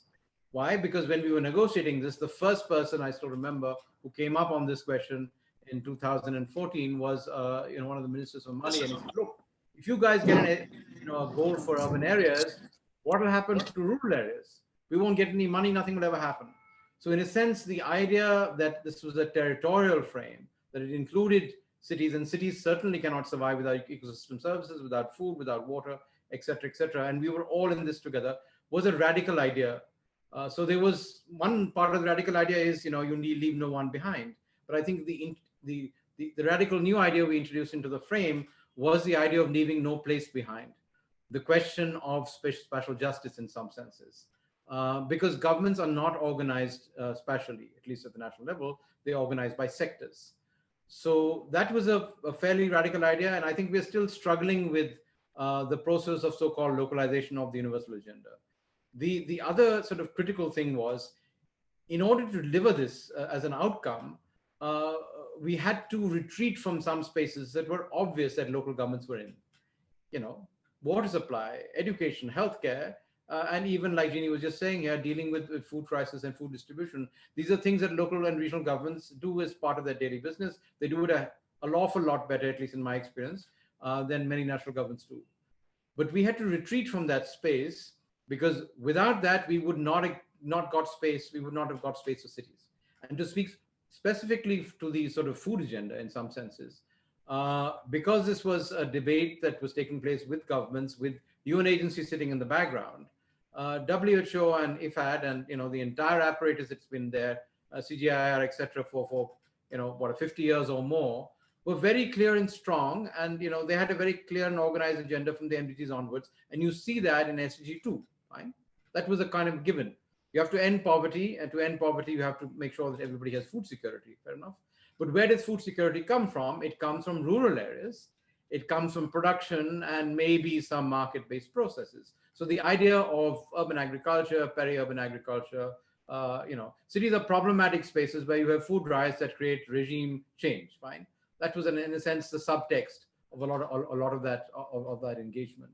So there was a sophisticated sort of apparatus, had been around for a long time, had things to do, which was speaking to the food agenda.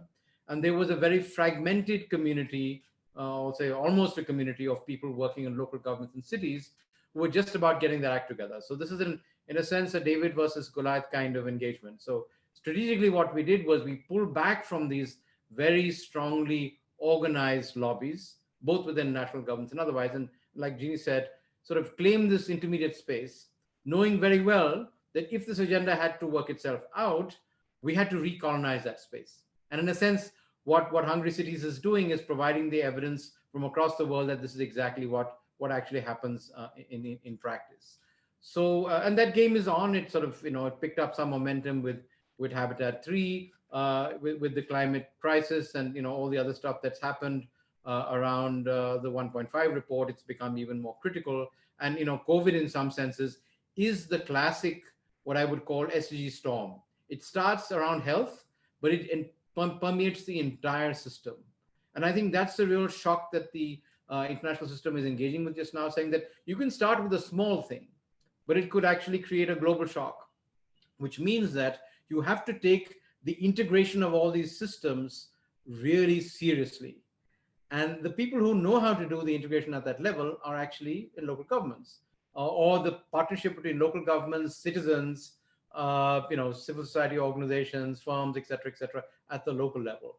But the framework doesn't allow you to build those partnerships. So in some senses, you're trying to bridge a number of these classical divides, horizontally, of course, but much more vertically in picking up food. And because, food is such a central agenda in terms of dealing with poverty, which I kind of, and dealing with inequality, this gives you a very interesting space to, build out these new connections and new processes, without which, and I mean, we have 9 years to do this stuff. And if we want to get to the 2030s, and if you believe that 1.5 does need to be, need to get a 50% emission reduction, so which again, food is so central, whatever it is, a quarter to a third of our emissions come from the food and land use system. So the integration is pretty important. So I guess integration, the ability to look at spatial justice, the question of the tension between a state-based system that is focused on sectors and not space,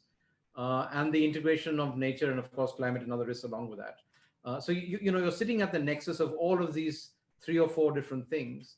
And I think that the challenge, of course, today is that the political environment in many parts of the world is kind of not open to this. In some senses, many countries, and I'll end with that, are kind of unhappy or surprised that they signed up to this agenda in 2015, because it's proving to be really difficult to try and implement without changing around power relationships, without changing around conceptualization of these rural-urban binaries and a whole range of other questions as far as that's concerned.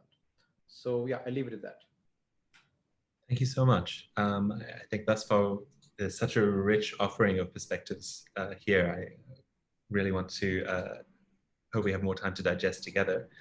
I'd like to just welcome Bruce Frayne, our final input before we take a few questions. Perhaps to reflect on some of the context of the work that you're working on with the Hungry Cities Partnership, and what can some of the Canadian city cases indicate for increased sustainability. And just to share, Bruce Frayne is a professor and director of the School of Environment, Enterprise and Development at the University of Waterloo. Okay, thank you very much. I'm just trying to get myself organized here. I had a slight glitch with time zone issues, but anyway, thank you for at least moving me towards the end of the agenda. Appreciate that. I think what I'd like to start out by saying is that the Hungry Cities Partnership, from my perspective, is really what we would call a boundary organization. And I think, you know, we've been working in this way and this kind of academic society interface for several decades now, along with Jonathan Crush in particular, and our various partners in Africa and now also globally. And so while we are ourselves in academia, the question then of what does that mean for society is always at the front of our minds as we do the work that we do. And of course, we're focused on the global south, we're focused on the cities, and we're focused on the urban poor in particular, who tend not to have a political voice, but for whom life can be difficult and challenging, particularly with regard to food and nutrition security. So we have always ensured that as a partnership, we work in the space between academia, which is where, for example, I sit and most of our partners do, and the policy governance world. So that's really the context of what it is that Hungry Cities Partnership does in this kind of sort of academy society interface. Thinking now a little bit from the Canadian perspective, and I'm at the University of Waterloo, which is in Canada, we are finding that academia is fast becoming much more transdisciplinary than it used to be. And the demand comes not only from within the academy trying to deal with complex problems, but also from society and from government. So we are increasingly mandated to work, for example, in our case, we are developing a strong relationship now with engineering in order to try and deal with some of the technology issues and the policy issues around moving to a low carbon economy.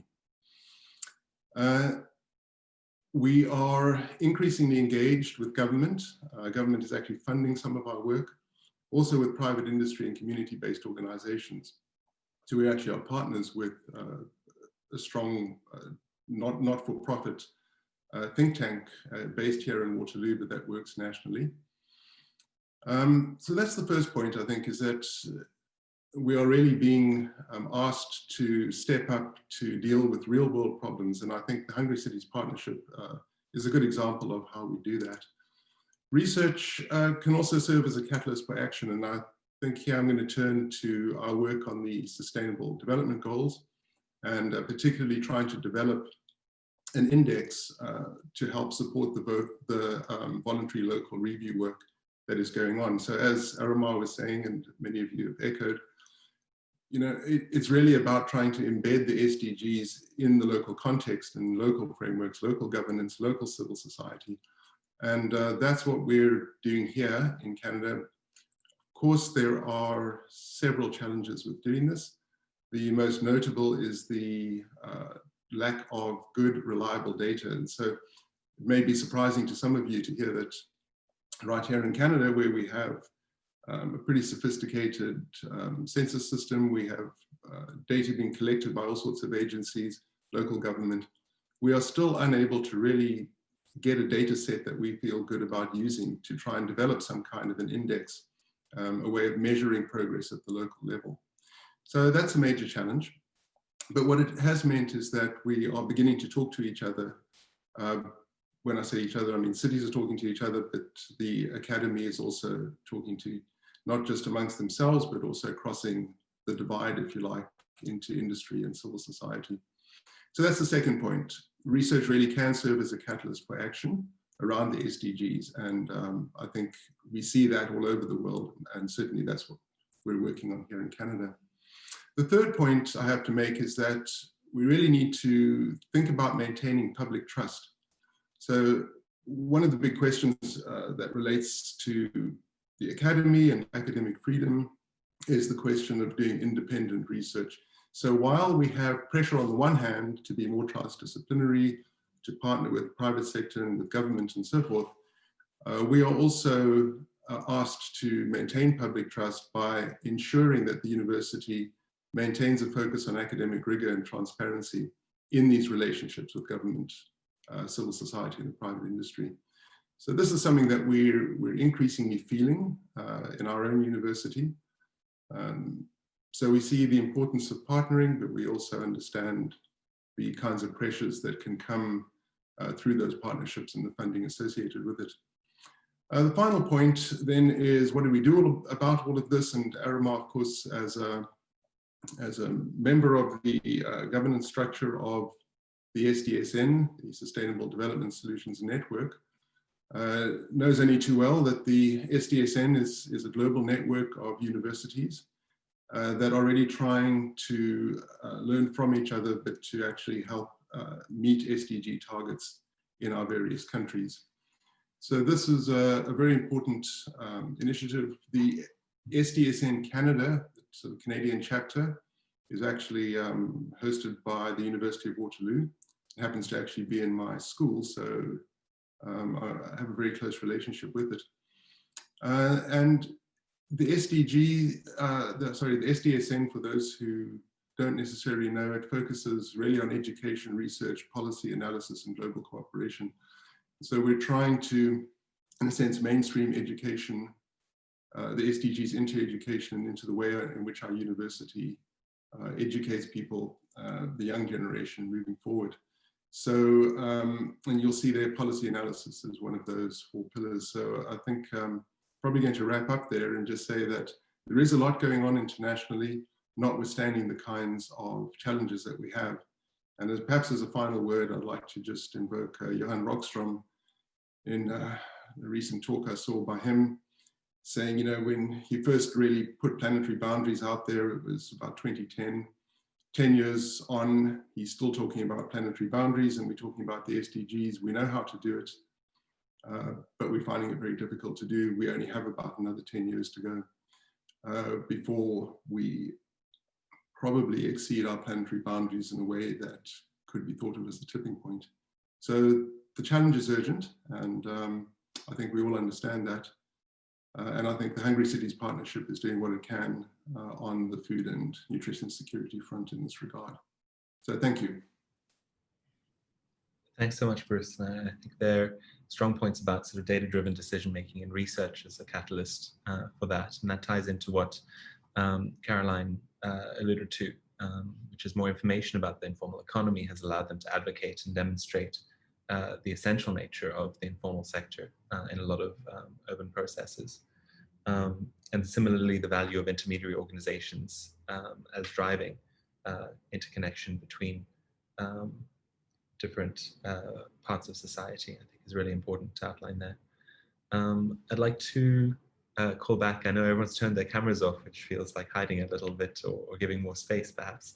But maybe if I can request Billy and Arima and Eugenie just to reflect perhaps on the next step from some of your provocations. So, you know, there was subsidiarity as a concept came up in each of your provocations.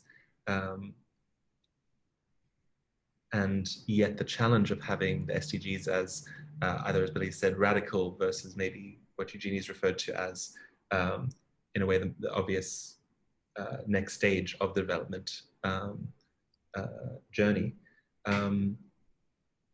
If we're currently not the correct system to see SDG implementation, what are the steps that we need to take in order to deliver them, and particularly this, the decade of action for the SDGs? So I wonder if Billy, you might comment, and then Arima.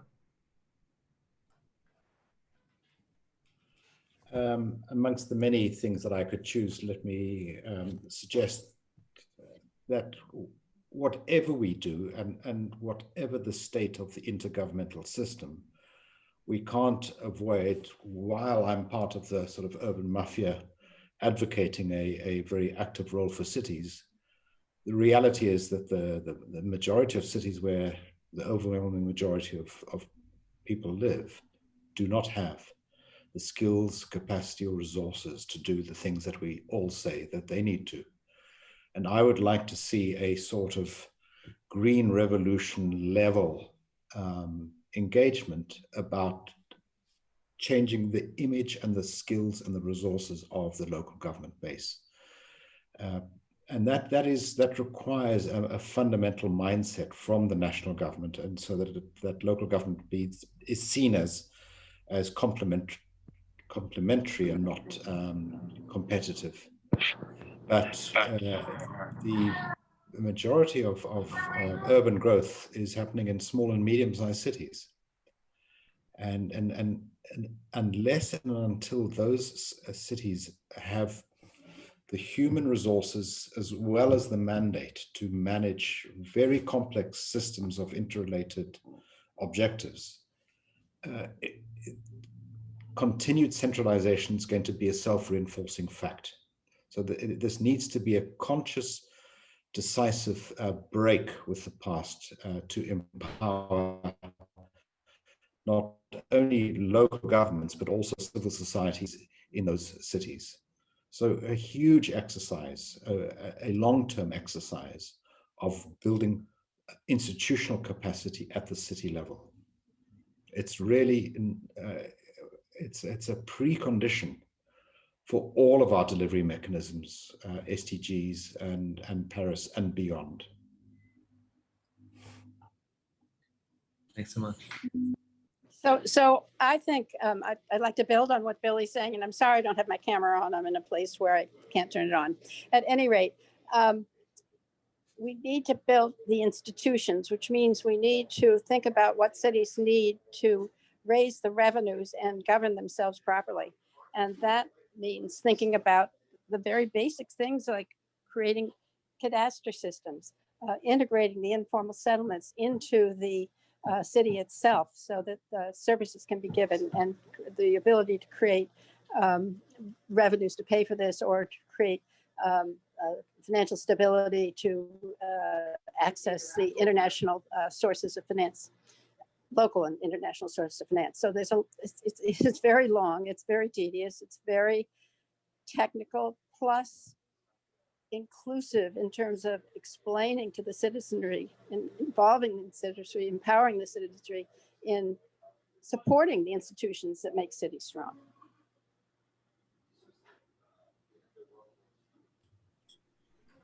Thanks, Arma. So I'll try and sort of contextualize it in India's context, and building on the work that my colleagues, I think a couple of them are on this call, have done. So basically by 2050, we have to be able to produce enough food for about 800+ million people who are going to be living in cities, fine, who will largely not be producing food, fine. They'll be consuming food. There'll be a whole range of inequalities in terms of food access, etc. So for us, one of the core questions, if you take climate change seriously and you take climate change impact seriously, is what kind of an agrarian or a settlement system would actually provide food to make that possible? And unfortunately, we don't have the advantage of having gone to a completely fossil fuel, fossil water driven food production system now with precision agriculture that you see in other parts of the world. So we still have a large number of people who live on the land. About half our population still lives on the land. So it's really a deep development question about what is considered to be rural, where employment will take place, coming back to Edgar's question, and how that will sit in this context. In villages in India, young people, like in many other parts of the world, don't find it very interesting to pursue what their parents and their grandparents are doing. But we have a settlement structure in which we have only 8,000 urban centers, maybe 10, 15,000 in the next 20 years or so, but we have 600,000 villages. So basically, we are an extremely decentralized landscape, and that's where the opportunity for strict form sustainability is. because strict form sustainability is about managing local resources locally. It's soils, it's water, it's biodiversity, etc. Fine, and you have the technologies now to potentially do that with photovoltaics and optical fiber cables and all this kind of 5G stuff like that. So I think what's sitting behind this is a much larger question of the spatial structure of development, and the SDGs do not address them because they were framed in a siloed, very vertical, sectoral kind of a frame. So I think the real intellectual opportunity for a boundary organization or otherwise, or multiple cities across the world, is how do these urban systems sit within a larger set of landscapes and waterscapes? Because it's not only terrestrial food, it's also other kinds of protein, for example, that come from coastal areas, that come from fisheries, etc., that are important. I think that's an existential question in some senses, because we know from the climate literature that the difference between 1.5 and 2, just 1.5 and 2, and we're probably going to go to 3, is about 400 million people in terms of food security, right? And this is without price-based challenges and a whole range of other issues that will make that the regime change opportunities that we're seeing for later. So I think it's not only the question of how do we deal with systems at the end and whatever it is, large big box stores and stuff like that. It's, I think, a larger question, and this is something that many countries, I know certainly from colleagues in China, they've been thinking about this a lot. In fact, what I understand from their learnings from 89 and the collapse of the Soviet Union is that the relationship between food security and national security is a very, very critical one. And of course, within that, where cities actually sit, and it also comes from other things. We bring food into cities, that actually increases pollution loads in unbelievable quantities, not in the air, but in the soil and the water. We're seeing that in every city in India, as far as that's concerned. If you're able to enable circular economies locally, because you're going beyond this sort of binary of rural and urban areas, and land use being agricultural on the periphery city, and being commercial and real estate inside, I think we'll be able to see things quite differently. So there are many strands that are coming together here, but within that, the questions of governance, the questions of land management, and Jenny mentioned the cadastre, and the imagination of how things would be organized spatially are really important and critical, both on the supply and the demand side. So I think we may have to sort of expand our reach a little bit to touch some of the other SDGs, especially those that deal with inequality. I mean, gender is absolutely sitting at the heart of this question. We don't talk about the fact that much of our production, especially for things like rice, is completely driven by a gendered economy and roles in terms of the production side. Forget about the consumption and the enterprise side, which again, we worked on in Bangalore. Thanks for that. I understand that we might have some questions from our speakers. Perhaps you can unmute and share your video and ask away.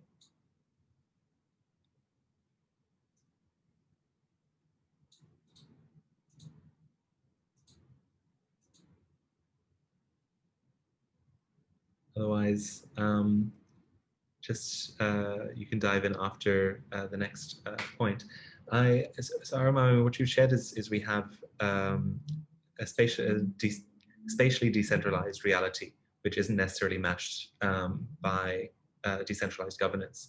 And I think one of the aspects that's limiting our ability to support local is perhaps a perception of a threat to sovereignty. So I wonder if either of you, Jeannie or Bruce, might reflect on if there are either some countries which are showing decentralization quite strongly, or if there are measures that can support this decentralization in a way that either challenges sovereignty as a concept or happens within those bounds. Because this is that point again of how can you achieve the radical position of the SDGs if not addressing those lock-ins very directly.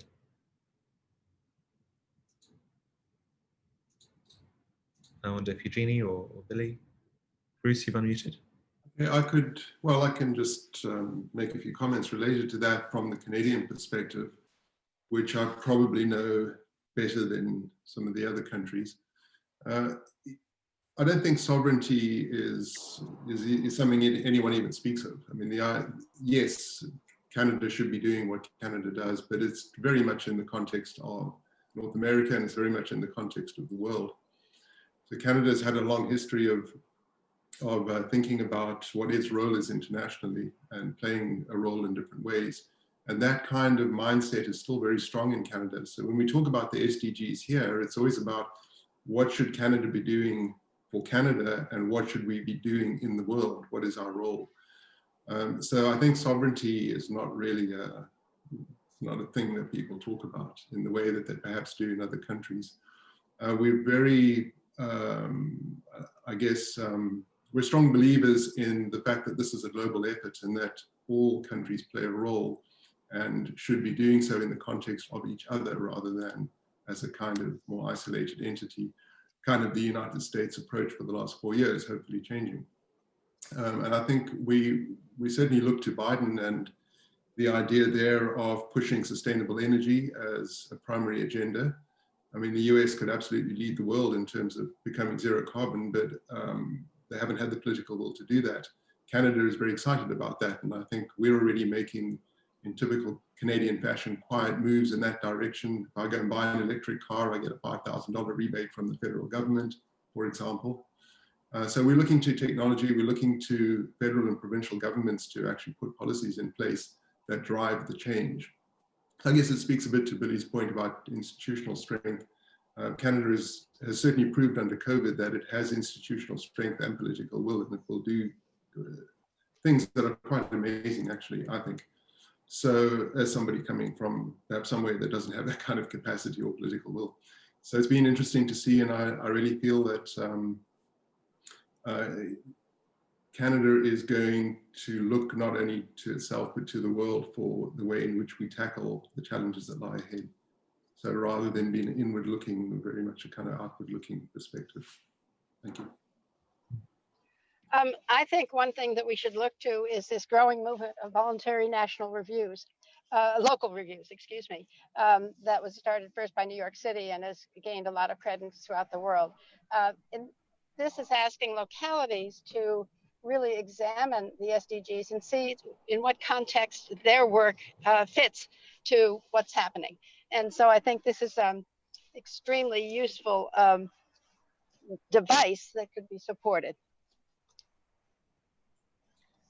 Thanks, Eugenie. And I think this goes back to this tension point Edgar mentioned at the beginning, which is, do we want a new collection of local SDGs and targets, or do we want to help local governments see their strategies and how they already are contributing to the SDGs and how we can enhance that?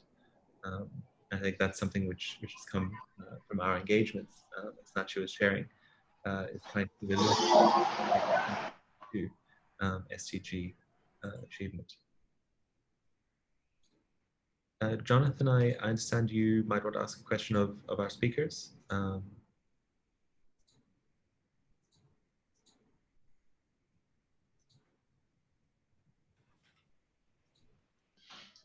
Yeah, can you hear me?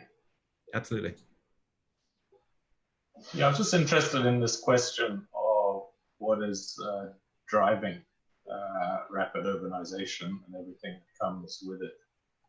I mean, I think it's important not to see, to sort of have an either-or approach of it's either natural population growth or it's immigration. I mean, the reality is that the mix of the two varies considerably from place to place and from city to city. We know in some cities, particularly in the Gulf, the migrant population is upwards of 80, 90%. The other issue is that, of course, many of the locally born in cities, say in Africa, and responsible for the youth bulge in cities are, yes, locally born, but sort of first, second generation children of migrants. And I mean, the other point, which I just want to make, and it's not really a question, just observation, is of course that the whole notion of urbanization should not be seen as a unilinear kind of of phenomenon involving permanent relocation from rural to urban. My question, I think, is really to Aramo. I find this explanation of the origins of SDG 11, or origins and content, fascinating, because I did point out at the beginning that to me a surprising absence in SDG 11 was food and urban food systems, and I understood him to say that there was discussion about it, but in a sense it was removed at the insistence of the large institutional food actors within the UN system. And if that's the case, I wonder if you could just elaborate a little bit on that process, because in doing that, in a way, it seems to me, at least, that food then got relocated conceptually from the cities to the countryside, which is the concern of these agencies. Thanks. Should I quickly respond to that, Paul? Please do. So, Jonathan, the thing is, it wasn't removed. It was never there in the first place. We were the interlopers in some senses, and Jeannie and Billy can speak to that. So, in a sense, the discussions historically, even with the environmental movements in the room, etc., Forest X, Y, and Z, was very sectoral in its organization. There were connections between a whole range of things, especially around social development questions. But the idea of spatial justice, the idea of things being distributed around space, was a very, very radical idea, and is deeply disruptive. If you are let's say, if you're a president or a prime minister, and the person who's going to come in and take your job just happens to be the mayor of the largest city in your place. So it's this is a very real existential question in many parts of the world. So it comes from that. It comes from I would say, a 200-year-old framework which has taken away power from local bodies. So it comes from that. It wasn't that we thought about it and then it went into SDG 2. It was that we just didn't have the political power and the ability to build a narrative to take over everything else. Because if that was so, cities would not have had any space in this, and we would have been in the Mdgs, or even further back, like Jeannie was saying, in trying to create the space. And that's happened to disaster risk reduction. Disaster risk reduction essentially decided to mainstream itself. And if you look at where it is inside the overall framework, it may come back in the new 2023 stock take. Effectively, they've lost a space in a very siloed system. So it is about political space, it's about resourcing, it's about institutional capital. And cities are still relatively marginal, but they're having stronger and stronger say, because in actual fact, the delivery is happening through them. And COVID has strengthened that even more, as did climate. For the lack of whatever it is, cities played a very critical role in the negotiation of Paris. And I would say maybe they had a pivotal role in the Paris negotiations actually coming through the way that it did. So there's a mobilization from below that's happening, but it's not as if space in the international system is opening to welcome local and regional governments and citizens, for that matter, to take their place. Yeah. So this is an ongoing contest. Canada and Belgium and other countries are much more federal, but there are others that are organized very differently. And if you talk about taxation and land-based processes, then you're in a different space altogether.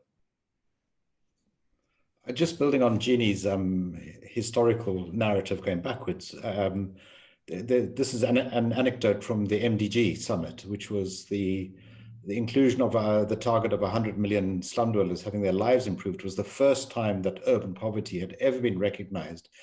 But it was inside the UN system itself, within the secretariat, the administration, that even though the target was accepted, it got taken out of poverty, which is where it obviously belongs, and got hidden under the environment. And that was all to do with turf and the lobbying power of the urban community at that time. Yeah. So there's not always a rational answer for these questions. Sorry, Jeannie, what did you? I'd also like to add, think about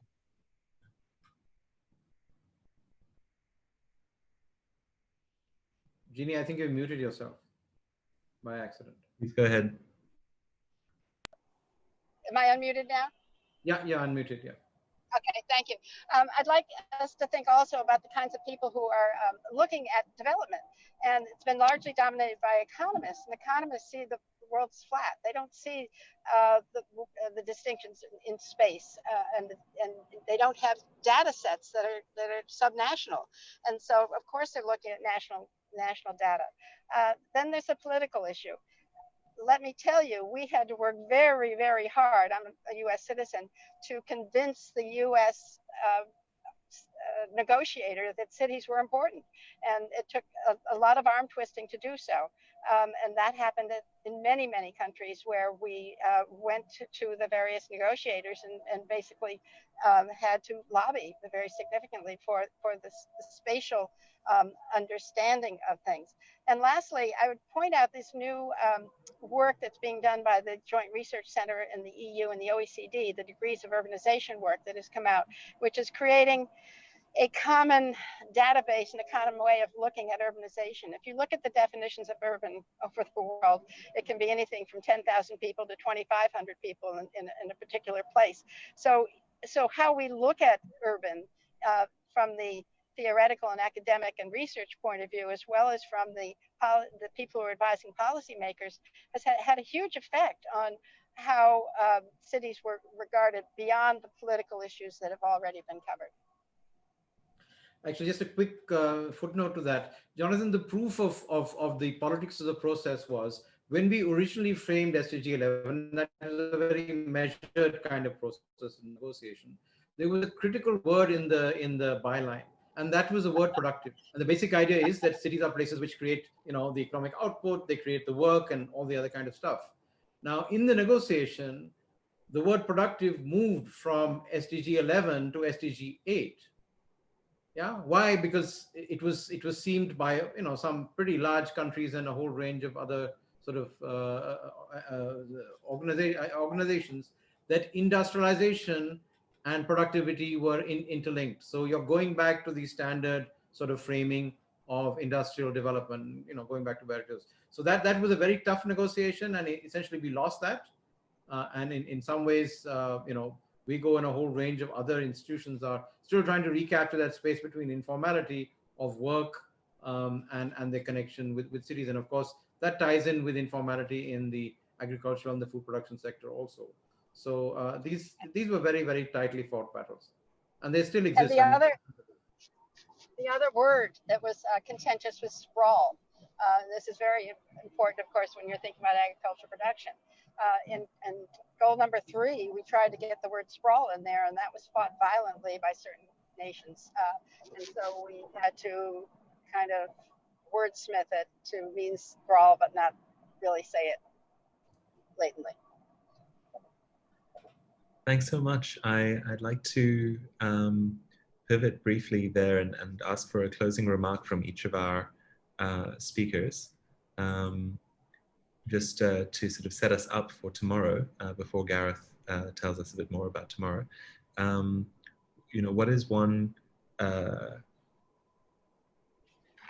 point or idea we should take into our discussions tomorrow, which are going to delve a bit more into the details of the Hungry Cities Partnership, looking at the state of food insecurity, looking at food retail in southern cities, and then reflecting on some of the policy implications from those. And so I wonder if you can share a 30-second, 1-minute reflection on a key idea we should take forward. Perhaps can I start with you, Billy?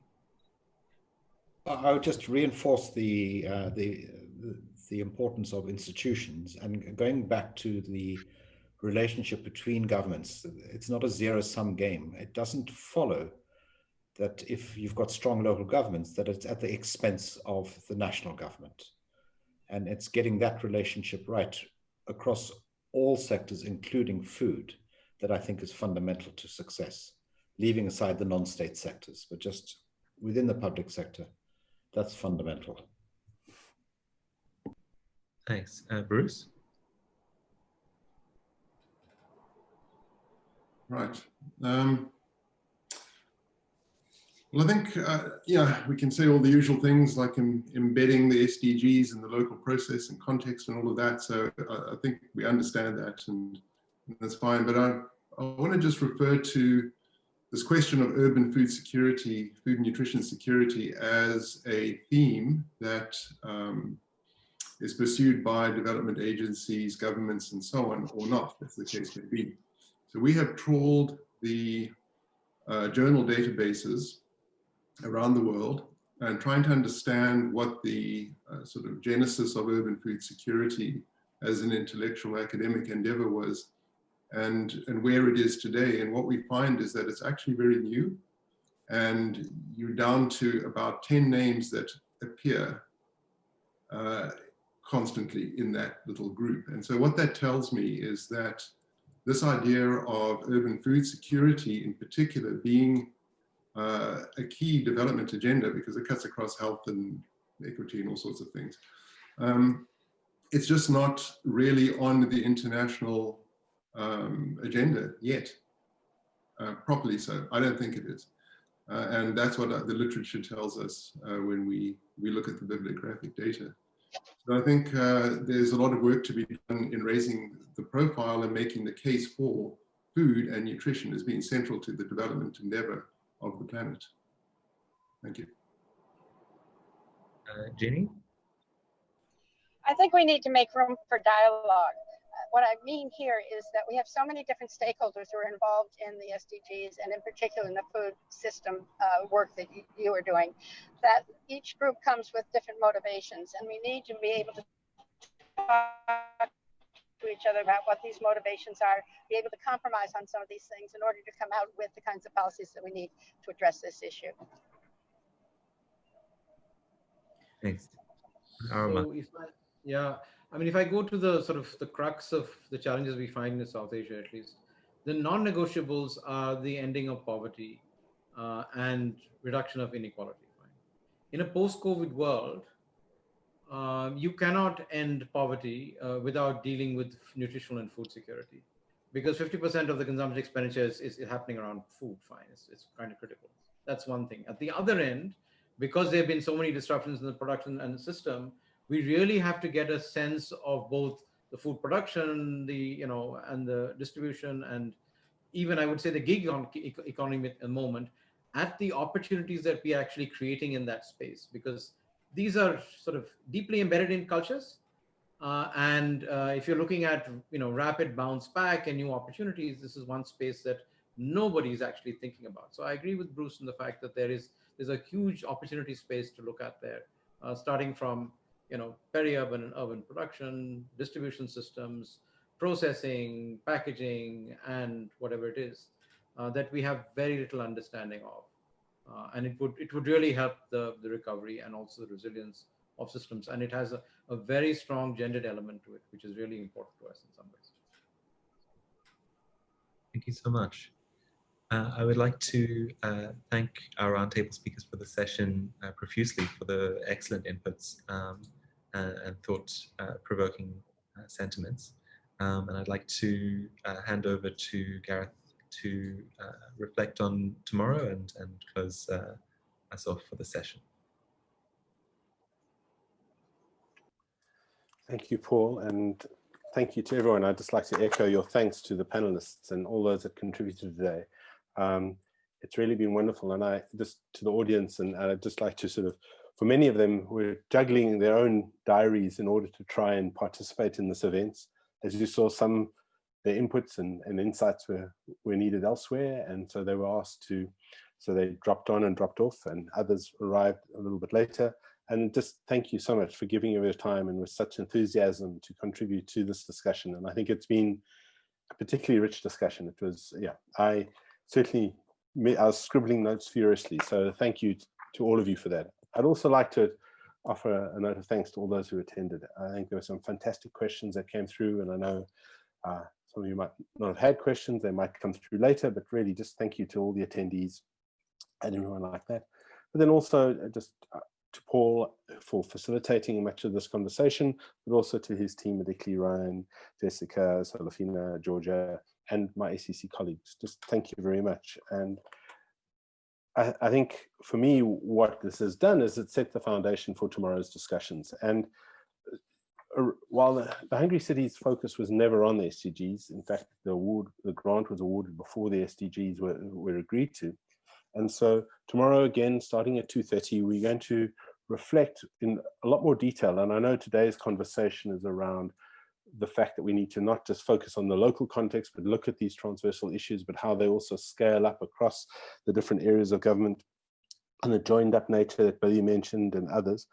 And how, but pick up on Arrow's point about leaving no place behind and what that might mean when we start asking questions around specific places.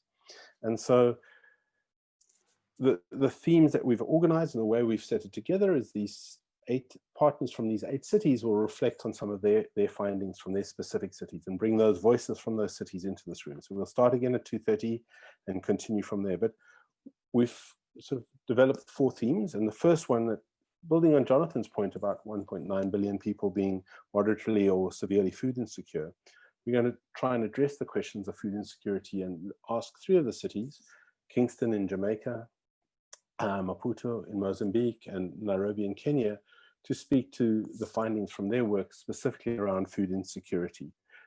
But this is with due recognition of the fact that the high levels of food insecurity in some cities were not necessarily reflected across all the cities. So this idea of where the needs might sit and how different cities respond to different needs, it was important for that. So as an example, our partners in Nanjing in China didn't have those high levels of food insecurity. And just a reminder to punt everyone, if one looks in the conference pack, you will see a whole set of those if you want to look at it in more detail in the resource pack. You know, at the end, it's at the end of the resource pack. Then the idea of how do we understand cities and what are the ways in which we can start to see something speaks to the second question that we're going to talk to tomorrow. And that's really to say that the continuum of food retail offers a very interesting insight into this. A lot, as we've heard, a lot of discussion has often been and a lot of the tensions, the lobby groups around production. But what happens in the food retail space when we understand that broad nature of all 6 now dimensions of food insecurity, and how do we consider the questions of accessibility, utilization, stability, agency, and sustainability? And so the second part of the conversation that we're going to look at tomorrow is really going to try to understand the role of food vending in those cities. And in that sense, I think one of the most interesting challenges is that how food vending, and Caroline mentioned it around the various different ways in which it's been responded to as an essential service, etc. But our work was able to deal with really interesting components, and COVID made this particularly more apparent. One of the cities that will speak to their work is Nanjing in China again, where they'll speak explicitly to the wet markets and how local governments have worked with the vendors to ensure food safety, and how that might play out given the discourse that happened globally around wet markets and COVID.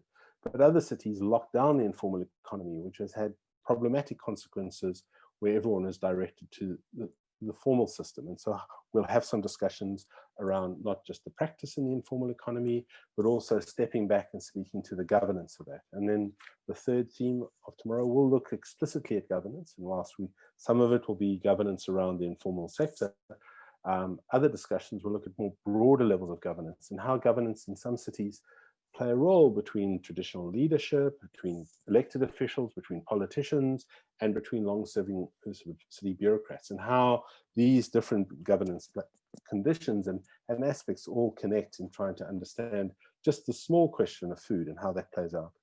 The fourth session will be a more general session where we'll have a facilitated conversation, and I'll ask all the attendees to participate and pose the questions. And we'll start to have that conversation across a far broader platform and let the voices from a number of other different cities, other than just the 8 cities, participate in that. We're going to end the day with a punt of our new book, that one of the books that the Hungry Cities Partnership has produced. And we'll do a slight book launch on that. It's the Elgar Handbook on Urban Food Security in the Global South.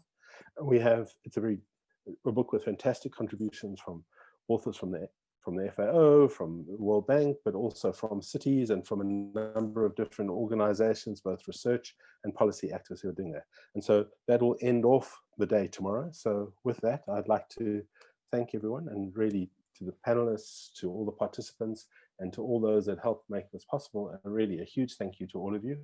And we really look forward to seeing you all here tomorrow across the multiple time zones that I've seen reflected in the attendees. So to all of you, a huge thank you, and thank you very much. And I hope this was an interesting and productive session. Thank you so much.